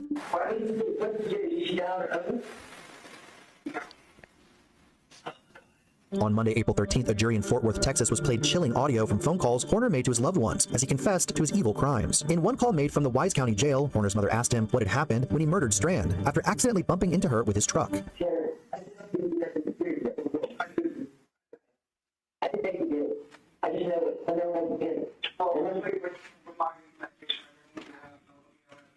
In a separate phone call with his grandmother, the killer again denied raping Strand and insisted he was remorseful for his crimes. "How can I not be? I haven't been on my medication for the last few weeks, and I'm feeling emotional," he said. The medical examiner, Dr. Jessica Dwyer, said under cross-examination that Strand's body showed no signs of sexual trauma, but added that that does not mean no sexual assault took place. Lack of injuries does not mean that there's a possibility that a sexual assault did or did not occur, she said. Strand's naked body was found in a creek several miles from home. She had suffered injuries to her back, chest, face, head, and neck, and there was evidence of asphyxiation and blunt force trauma consistent with multiple blows. A zigzag or tread-like pattern consistent with tire tracks was found on Strand's face and chest, Dr. Dwyer said. A jury is hearing its second week of evidence as it decides whether the former delivery driver, who has already pleaded guilty to murdering and killing Strand in 2022, should face the death penalty or life in prison without parole. Horner pleaded guilty on the first day of his trial to capital murder and aggravated kidnapping. Horner's mental state has been the central pillar of his defense's case as they look to avoid the death penalty. The jury is expected to reach its verdict by the end of this week.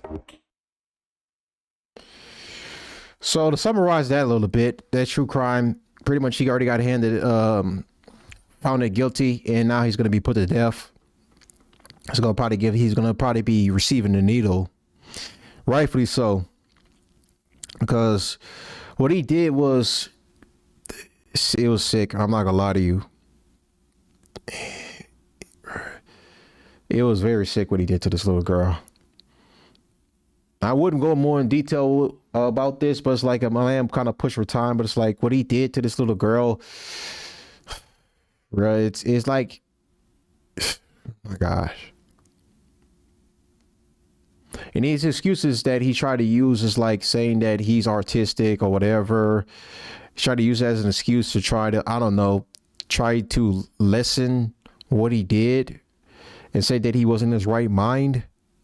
But just because you're autistic doesn't give you a right to go out there and murder a little girl.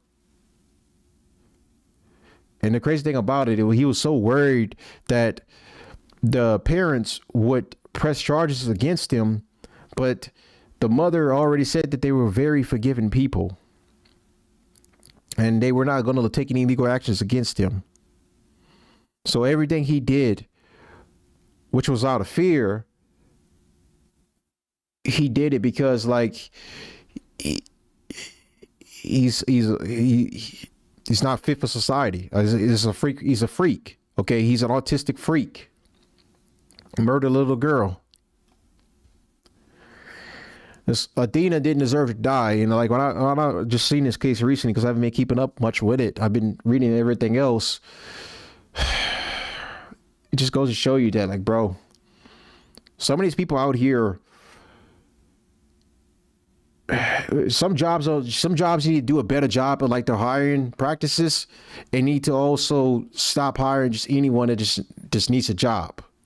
You know, I hate to say it, but discrimination on jobs is somewhat of a good thing.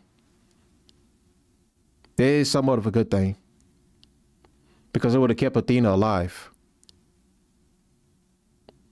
Now, maybe I might get around to recording a video and watch the full trial myself to where he was sentenced to death. But yeah, that's just what I want to say about that a little bit, because it's very sad that a mother and the father, even though they're not together, they don't have their child anymore that they created together.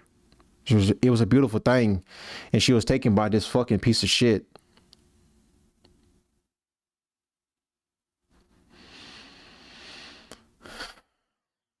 Goes to show you like how precious life really is.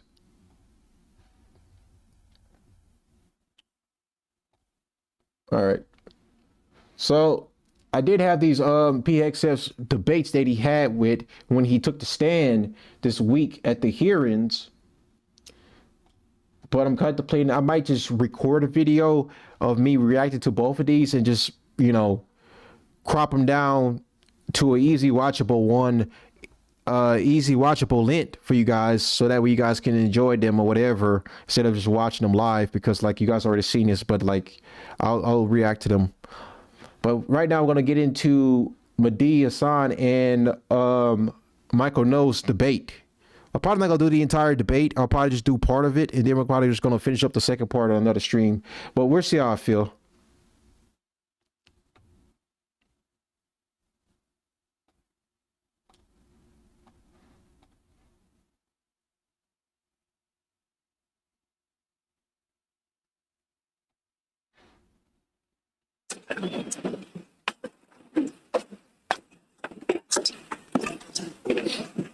That's very awkward. Yeah. Anybody know any good jokes?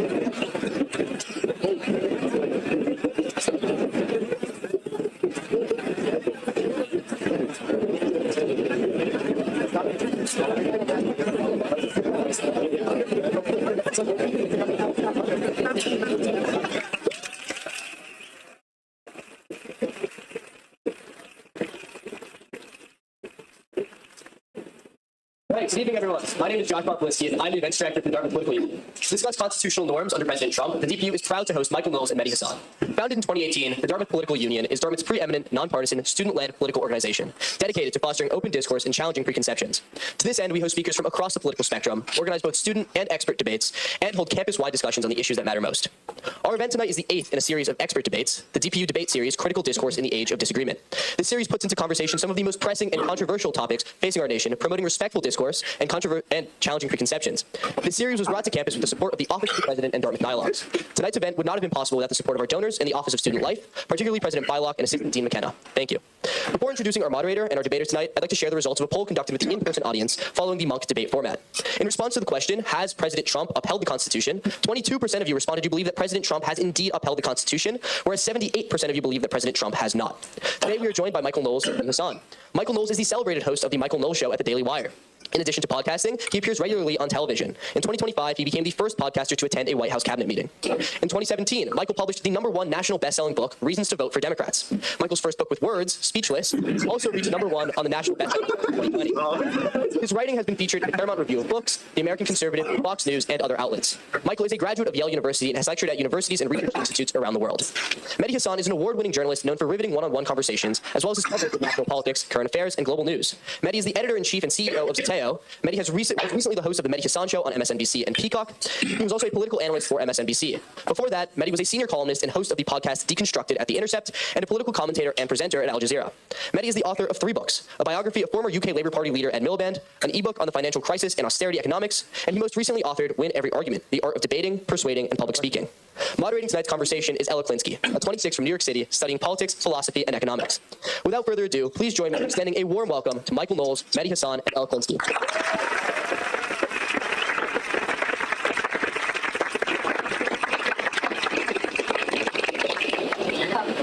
Thank you both so much for being here. I can only hope that one day I have as impressive an intro as you guys both just had. And thank you so much to the audience and to everyone watching online. The way this debate will function is we will begin by doing a moderated Q&A, where I will ask a question directed at one of you. We will alternate who begins every question. And we will each have opportunity to give a 2-minute response, and then whoever started will have time for 1-minute rebuttal. And then after the moderated Q&A, we will switch over to audience questions. So start getting them ready. So to start off, before we get specific issues, I would like to start with a foundational question. What, in practical terms, do you believe it means for a president to uphold or deviate from the Constitution? And does this differ from upholding constitutional norms? If so, how? We'll start with you, Mehdi, and you can each give a 2-minute response and a 1-minute rebuttal. So thank you for having me. Great to be here. I'm actually disappointed with that vote of 78-22, because you know what they say, the only way for me is down. So good luck to me. I would say constitutional norms are very vague. I'm not sure actually what that means, apart from a historical precedent, what other people have done. And I think tonight, I'm guessing, and Michael can tell me I'm wrong, that a lot of Michael's argument will be, well, other presidents did this, a lot of whataboutism, a lot of see what X did, see what Y did, see what Obama did, see what Biden did. And I think we just have to be very clear here. We're talking about Donald Trump today. Donald Trump is sui generis. There's never been a president like him before, certainly not in our lifetimes. He's undeniably violating both constitutional norms, i.e. precedents, but also the Constitution, the amendments, the articles of the Constitution in this country. He's doing it all the time. At this point, at this stage, anyone who tells you Donald Trump is not violating the Constitution is gaslighting you and or a member of his cult. Right?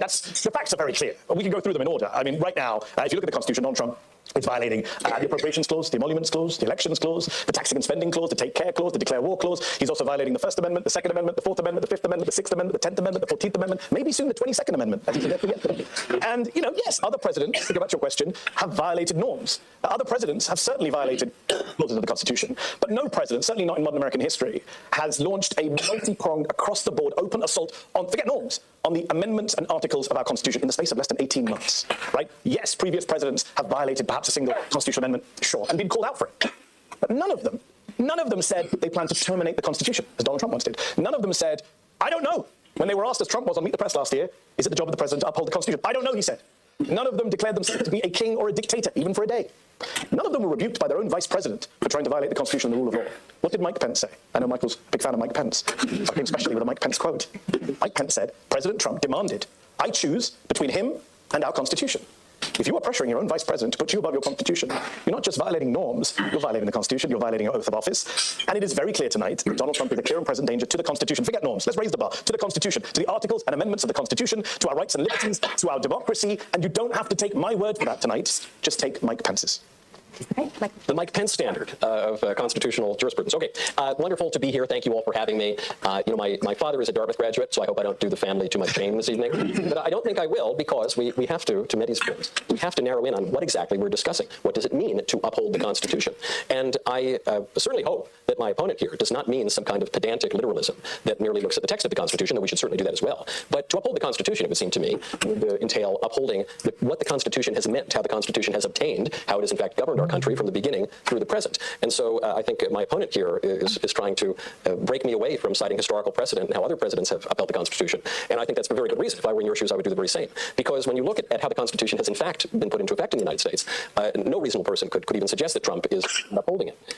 You know, if we were to use this very limited, pedantic, literalist Constitution, then we would have to disqualify virtually every single president we've ever had from upholding the Constitution. All the modern presidents who have surveilled en masse, all of the great presidents who have violated habeas corpus, who have interned people, two great presidents and two great parties, the Republican Abraham Lincoln and the Democrat Franklin Roosevelt. But going back even further, we would have to disqualify Jefferson for the Louisiana Purchase. We would actually have to disqualify President Washington, because President Washington declared neutrality in the French Revolutionary Wars, and he was accused of violating the Constitution by no less a man than James Madison, the father of the Constitution. But Madison gets his comeuppance because Madison would be accused of failing to uphold the Constitution when he annexed West Florida. So I think when we take a look at what the Constitution has meant, how it has been interpreted by the three co-equal government, adjudicated by the Supreme Court, laws enacted by the Congress, and then of course the executive power and the president, we will find that the Constitution prevails. The warnings of the histrionic critics of President Trump, who have been promising us that he's on the brink of shredding the Constitution for about 10 years now, any day now, it's coming. I think we will find that President Trump is indeed the president, and the Constitution, nevertheless, and I think very much for that reason, prevails.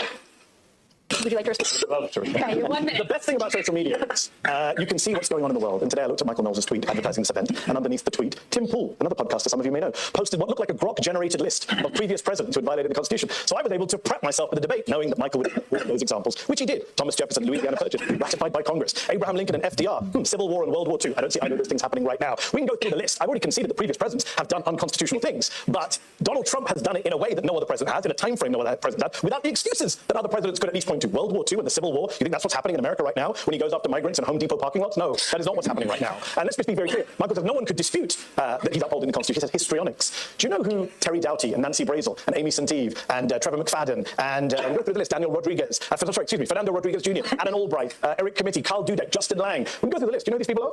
They are Trump-appointed judges who have ruled against Donald Trump since last January in key constitutional cases. First Amendment, Fifth Amendment, Sixth Amendment, 14th Amendment. They've all said Donald Trump, what he's doing is violating the Constitution. These people are not liberals or Marxists, as Stephen Miller says. They're not doing histrionics, as Michael says. They are looking at the Constitution, and even as MAGA judges, they're saying you've gone too far. You have violated these amendments of the Constitution. It's Trump judges saying this, not me. It's Mike Pence saying this, not me. Michael can make these arguments about liberal histrionics. The problem is now is that people with eyes and ears who are not MAGA partisans see what is happening here. Donald Trump is doing things the president has not done before, including ignoring a 9-0 Supreme Court ruling. Okay. Well, let's try our hardest. The next questions really adhere to time regulations. It's right there. Oh, it's right there. I saw it and defied it. You Thank you so much for those thoughts. That was really interesting. Mehdi, I know you talked about ICE immigration, and actually in 2025, the Department of Homeland Security reported record-breaking immigration and enforcement actions with over 600,000 deportations. Given this information, should undocumented immigrants have a right to due process under the Constitution? And if so, can deportations at the rate completed in 2025 be carried out without compromising access to hearing and legal representation? We'll start with you, Michael. Sure. Yes. In most cases, the foreigners who are being deported are entitled to due process of the law. This is not the case necessarily when it comes to revocation of visas, which are not some natural or constitutional right. But in the case of the people who are being deported, they are entitled to due process, and they are receiving due process, actually, from President Trump. But not all due process is created equal, and the Immigration and Nationality Act, which has endured for some 60 years and in other forms for longer, recognizes that there is a role for expedited deportations. And it's not only President Trump who's insisted upon this, but it's all of his recent predecessors, going back to Bill Clinton and George Bush and Barack Obama, who he contradicts himself sometimes. The Democrats, when they want to appeal to the people who voted for the mass deportations, and in the vote, they pretend that Barack Obama deported lots and lots of people, as many as Trump. But then when they want to say the deportations are unconstitutional, they really barely deported anybody. But Joe Biden did the same thing, and Trump as well. My opponent says that no one has acted as quickly in these egregious displays as President Trump. That, of course, is facially absurd because President Trump is only the second president in American history to win a non-consecutive second term. So he's just had longer than any other president other than FDR, who certainly did upset constitutional norms. But regardless, they do have due process. He is following that. And the mass deportations really could be much larger. Let's not forget the great Democrat President Truman, who deported near 750,000 foreigners, Mexicans. He did so with scanty due process of the law. That was in 52. Following President Eisenhower in 1954, deported 1.1 million in Operation Wetback. There was not even really the suggestion that either of those men had violated the law by deporting foreigners who don't really have any right to be here. So President Trump is very much within the mainstream of the Constitution in his deportations, and frankly, I wish he were more. So just to respond very quickly on the main point about deporting foreigners, you said at the end, who have no right to be here. Notice the phrasing. Deporting foreigners have no right. How do we know they have no right to be here unless they have due process? That's the whole point. When you end up deporting American citizens, do you know they deported American citizens? Terry Doughty is a Trump judge who last year ruled that a 2-year-old American child who was deported with her mother against her father's wishes, who was in the US, he said, the administration just deported an American citizen without any meaningful process. That was a Trump judge's verdict when he heard what ICE had done. Right? In Minnesota, another Trump judge, her name is Nancy Brazel, appointed by Donald Trump, she said, the government asserts the right to arrest thousands of people, put them in an overcrowded warehouse, and then deny them their right to due process. That's Nancy Brazel ruling against this administration on Fifth Amendment grounds. Again, Trump judges. Michael seems to be under some illusion that we're here to debate Democrats versus Republicans. Unlike Michael, I'm not a partisan. I'm not here to blindly defend Democratic presidents. I don't really care what Harry Truman did. I already conceded. Presidents have done bad things, but no one has done stuff like Trump. Let me give you one example. 18 months he's been in office. 18 months. He's defied court cases, defied court orders. In 1 in 8 cases, AP just did a story, the Associated Press the other day, 31 court cases that he lost, he's just ignoring the court orders. Presidents haven't done that before. They violated the Constitution, then a court says, hey, you did something wrong, and then they fix it. They don't say F off to the judges. That is what this president does. Let me give you another example on the immigration front. Between October and February of this year, according to a recent study, hundreds of judges across the country ruled 4,400 times. I'm going to say that again. 4,400 times judges across this country ruled that Donald Trump and his administration were illegally detaining migrants in this country without due process. 4,400 times. You find me another president, I'll wait here all day, who has done that in a 4-month period. 4,400 rulings by judges. By the way, in 1 in 4 cases where judges rule against Trump, these are Republican-appointed judges. So this argument from Miller and co, these are all Marxists. No, these are judges, conservatives, liberals, Democrats, Republicans saying Donald Trump's violating the law even when it comes to migrants, even when it comes to foreign students who have a right to be here and have a free speech right under the Constitution. First Amendment covers foreign students in this room. I hope foreign students here know that. I'm a little confused by my opponent's argument because he tells me he's not a partisan and he's not here to debate Republicans and Democrats. Almost the very first word out of his mouth was Mike Pence and appealing to all of these Republican judges. But listen, I think the Republican Party is the worst party in the United States other than the Democrats. So, I'm not here to, as my opponent does seem to be, to go tit for tat on Republicans versus Democrats. We're here to talk about the Constitution. And we can't talk about how the Constitution has actually governed the country unless we talk about the people who have effected it. And those people are Republicans and are Democrats. But I'm also confused by my opponent's reaction. And I think this might be because the opponent here has the misfortune of grown up in a foreign country, did not learn proper English. The United Kingdom, they don't. So maybe he misheard when I spoke. I answered in the affirmative. Man. Well, technically speaking, we got our language from England, even though we butchered the English language more than England do. They have a master like a black belt on that.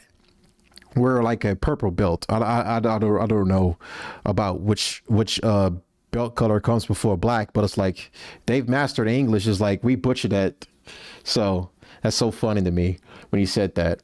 But so far, yeah, I agree more with Michael on this right now about the immigration status. It's like, bro, under the Constitution, under our laws, under immigration law, for example, people do have a right to be here through legal process.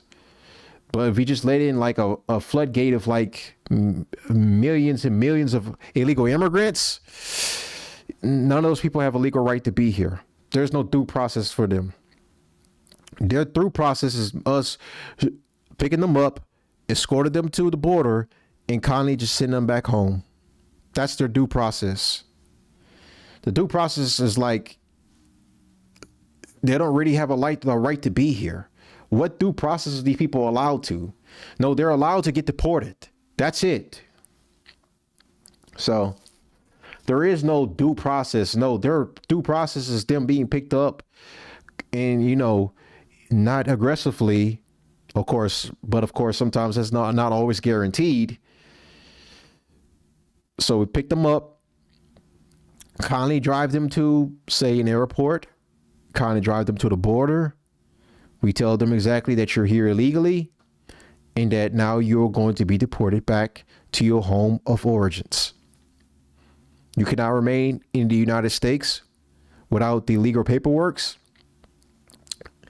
And we are kindly just sending you back home. Fair. But of course, we don't really have, for us, we can't get mass deportations like we were promised. Instead, we're just getting just goy slop right now. And we have to settle for less. Illegal aliens, in most cases, have the right to due process, but they don't have the right to lengthy due process. This has been a precedent for many decades, and in all of those cases, my opponent here cites the AP. This involves these problems with the courts generally involve delays more than outright refusals, and both Barack Obama and Joe Biden have also been guilty of the same delays. So I'm happy that in this one case we are in agreement. The illegal aliens deserve due process, and now that they have it, they need to get it. Michael, that's the problem. Okay. Well, again, thank you for the thoughts. Remember, we're keeping this a nice, respectful debate. And You and me. preemptively tell you we're keeping it respectful. I would love to now talk about the mind for what here, in the et cetera. Specifically, President Trump's Operation Epic Fury targeting Iran was carried out without proper prior authorization from Congress. This has reignited a long-standing constitutional debate over war powers. At the same time, President Trump has argued that involving Congress can pose operational risks, citing concerns about leaks and the need for speed in national security decisions. So the question is, how should we balance Congress's right to declare war with the practical demands of secrecy and rapid response in modern warfare? And was Trump's action significantly different from that of his predecessors, or does it reflect a growing trend among the executive branch? We'll start with you. It's a great question, and I'm glad you mentioned the speed issue. Michael mentioned speed a moment ago when it came to migrants. There's no speed issue. Donald Trump bombed 7 countries last year after claiming to be the peacemaker and insisting on a Nobel Peace Prize. But he got a FIFA one. He bombed 7 countries which weren't attacking us. He started this year by bombing Venezuela and kidnapping the president of that country. Again, not a country that was attacking us. There was no self-defense right, no UN resolution. You can only go to war in this country under international law if it's self-defense or if it's authorized by the UN. Not the case in Venezuela. Not the case in Iran. Iran obviously was not attacking us. We were in the middle of negotiations when we attacked them. And Marco Rubio admitted we attacked them because Israel was about to attack them, not they were about to attack us. So there was no speed, there was no justification, and it is a good question about the balance. And again, I suspect Michael is going to say, well, all previous presidents have declared war without congressional approval, which isn't true, by the way. George W. Bush, I'm going to go home and take a shower after this, but I'm going to defend George W. Bush. George W. Bush went and got an authorization for the use of military force against Afghanistan in 2001. He went and got an authorization for the use of military force against Iraq in 2002. Now I feel disgusting, but George Bush did that, right? Barack Obama, when he was about to bomb Syria, tried to go to Congress, couldn't get the votes, did not bomb Syria. Now, Libya, Barack Obama did go and violate the Constitution and the War Powers Act. I will agree with that. But let me say a couple of things here. Number one, Barack Obama, he would argue, let me make the case for why it's different, to go back to your question. There's no comparison between Iran and Libya.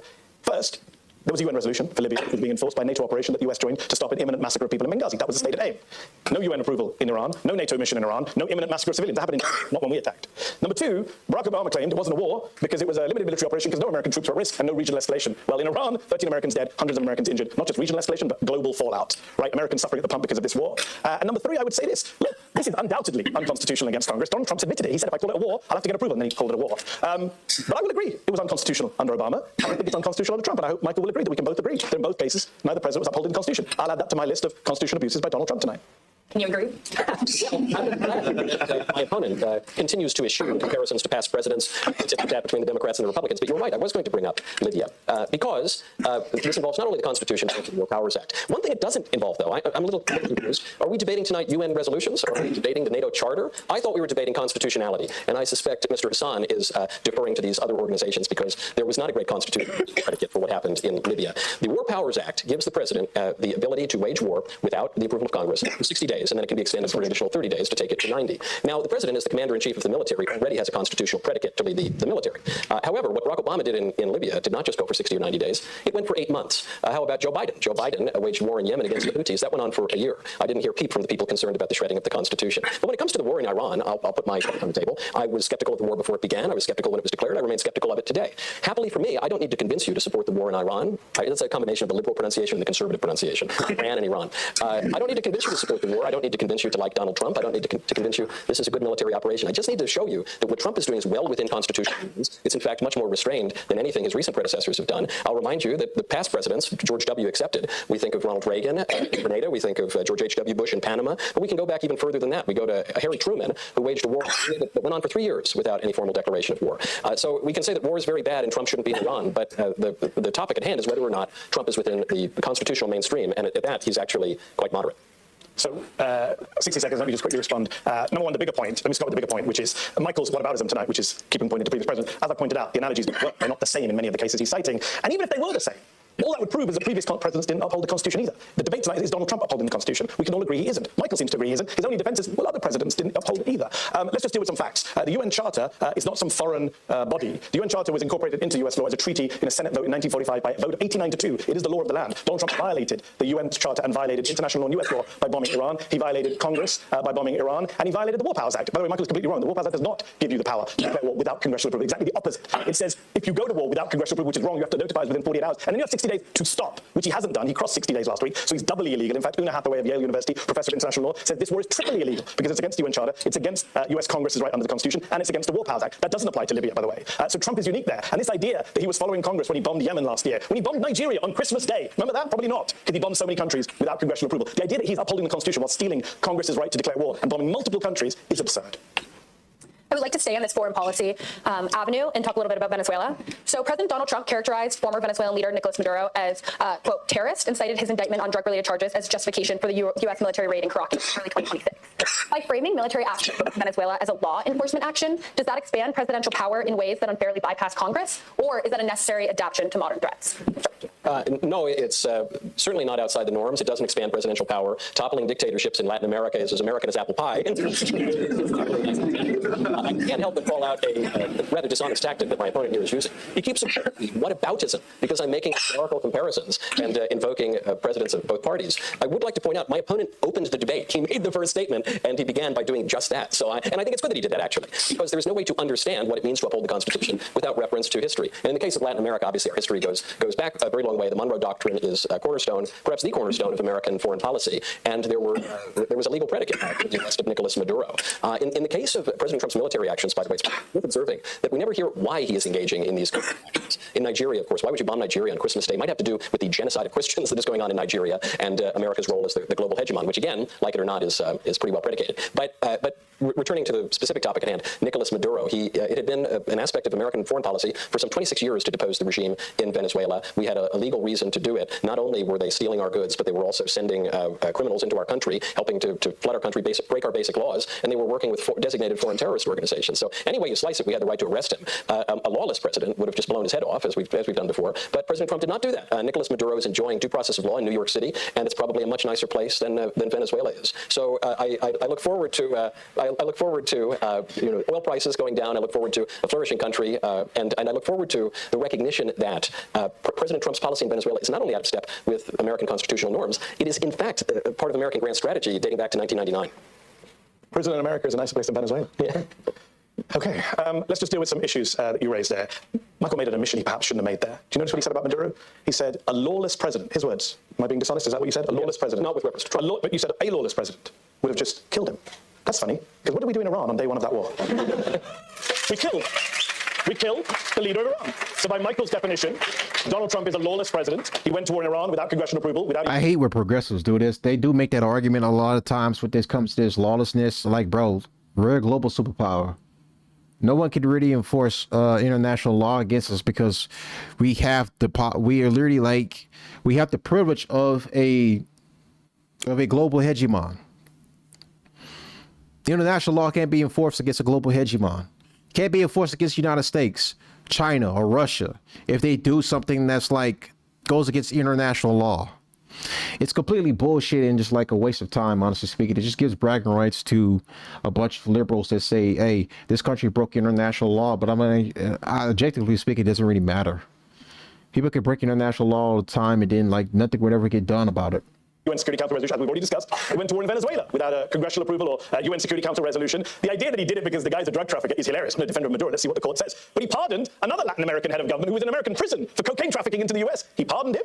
So real consistency there when it comes to drug trafficking. As for Nigeria, number one, it's not a genocide of Christians. The first lady of Nigeria is a Christian. The defense minister is a Christian. Terrorist groups like ISIS in Nigeria and Boko Haram kill Muslims and Christians alike. It's a horrific violence, but it's not a Christian genocide. No one actually believes that. And even if it was, that's not the debate. The debate is, did he have the legal right to bomb Nigeria, or did he have to go to Congress? Which he did not. He never goes to Congress. And let's take a step back here. Let's get out of the weeds here. What is the common thread tonight? It's not about just migrants or free speech or students or wars. It is about a president who doesn't just test the limit of the law, he puts himself above the law. Donald Trump doesn't recognize congressional restrictions. He doesn't recognize Supreme Court restrictions. Michael doesn't want to talk about a 9-0 Supreme Court ruling saying you got to facilitate the return of Kilmer Abrego Garcia. And Trump says to an ABC reporter, I could, but I'm not going to. No president has done that before. You want to play whataboutism? And it is whataboutism. Tell me, which president said after a 9-0 ruling, yeah, I'm not going to do it. There hasn't been one. It's only Donald Trump who does this when it comes to war, when it comes to migration, when it comes to Supreme Court. That is why we're saying he does not uphold the Constitution, because the evidence is clear. And if Trump were here tonight, he'd probably say, yeah, you're right. Well, my opponent got a great laugh line just now, but unfortunately he only did so by misrepresenting the facts. Okay. When there's a difference between Venezuela and Iran, but furthermore, when we look at Iran, we were not the ones that killed the Ayatollah. That was the Israelis. And my opponent loves to complain about the Israelis. Perhaps he can do it tonight or another time. But that was the Israelis who did it. So we do have to get basic facts right here. We provided air support. Trump took credit for it. You know that. Yeah, we could avoid the interruption. I just want to point out that your laugh line was based on a complete misunderstanding of what actually happened. But I'll try to finish my point. I think that gives you a good sense of where we stand on international expertise. Because also Venezuela is a different country from Iran. Iran has been waging war against the United States for some 50 years now. They obviously killed over 200 American troops in the Beirut barracks bombings, and we have not retaliated for that in a serious way. Iran since then has killed many American troops throughout the Middle East. There was a very strong legal predicate for taking out the Ayatollah, even if you think it's not a prudential thing to do. Whereas the very different intervention into Venezuela involved orders from judges, involved the commission of crimes, and now there will be a trial in New York. So the one similarity between the two, and perhaps we can agree on this, is that the intervention into Venezuela was rather restrained. We didn't actually depose the regime. We just put a gun to the head of the deputy and said, play nice, or it's going to be you next. And I don't know that we're going to depose the regime in Iran either. A more expansive president might do that, as Republicans and Democrats have done. Trump, once again, I point out, is so restrained here, so moderate, so well within the mainstream, that we aren't even seeing regime change in either of those places. Well, I think it was briefly mentioned, the idea of emergency acts and extenuating circumstances, and I want to zoom in on that. President Donald Trump. All right, so we're gonna pause it right here at 4:35. I'll continue this on later when I jump back on stream. Probably early tomorrow. I'll try to do a stream before I go into work. But anyways, we're gonna stop it right here. Give you guys a show tonight, and I'll give you guys a show tomorrow. So good to be back. I'll be back tomorrow morning. See you guys till then.